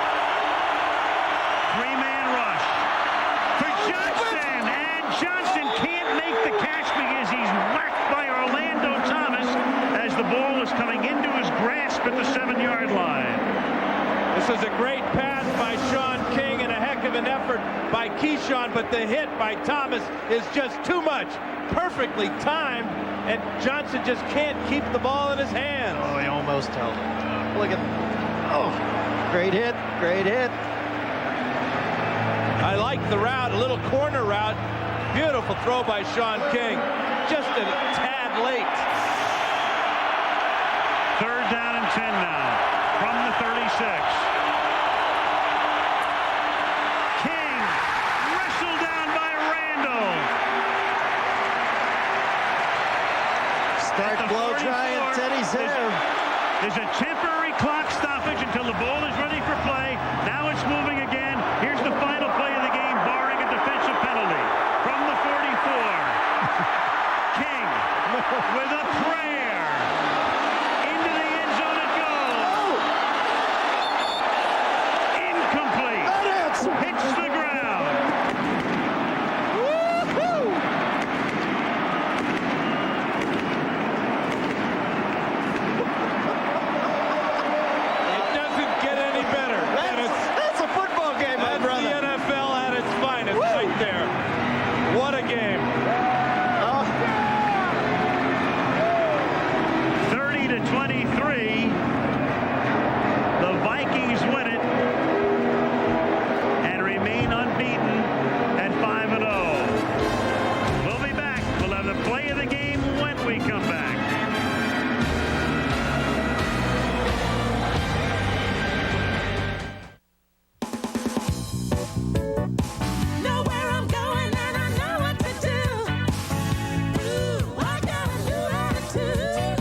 Introducing something totally new from Verizon Wireless. It's called New Every 2.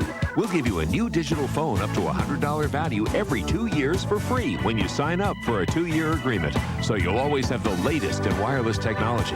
It's never been easier to keep up with what's new. New Every 2, only from Verizon Wireless. Join in.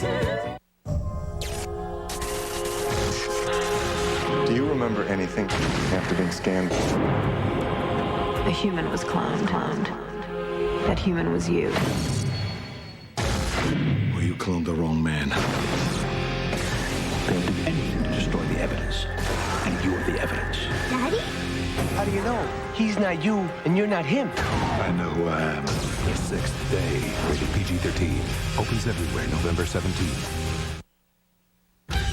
The critics have spoken. Michaels is the best of all time on network TV at NFL Play-by-Play. Dennis Miller brings a welcome dimension to the game. Finally, the fan has a voice in the booth. There's little question, MNF is an event again. Monday Night Football. It's powerful stuff.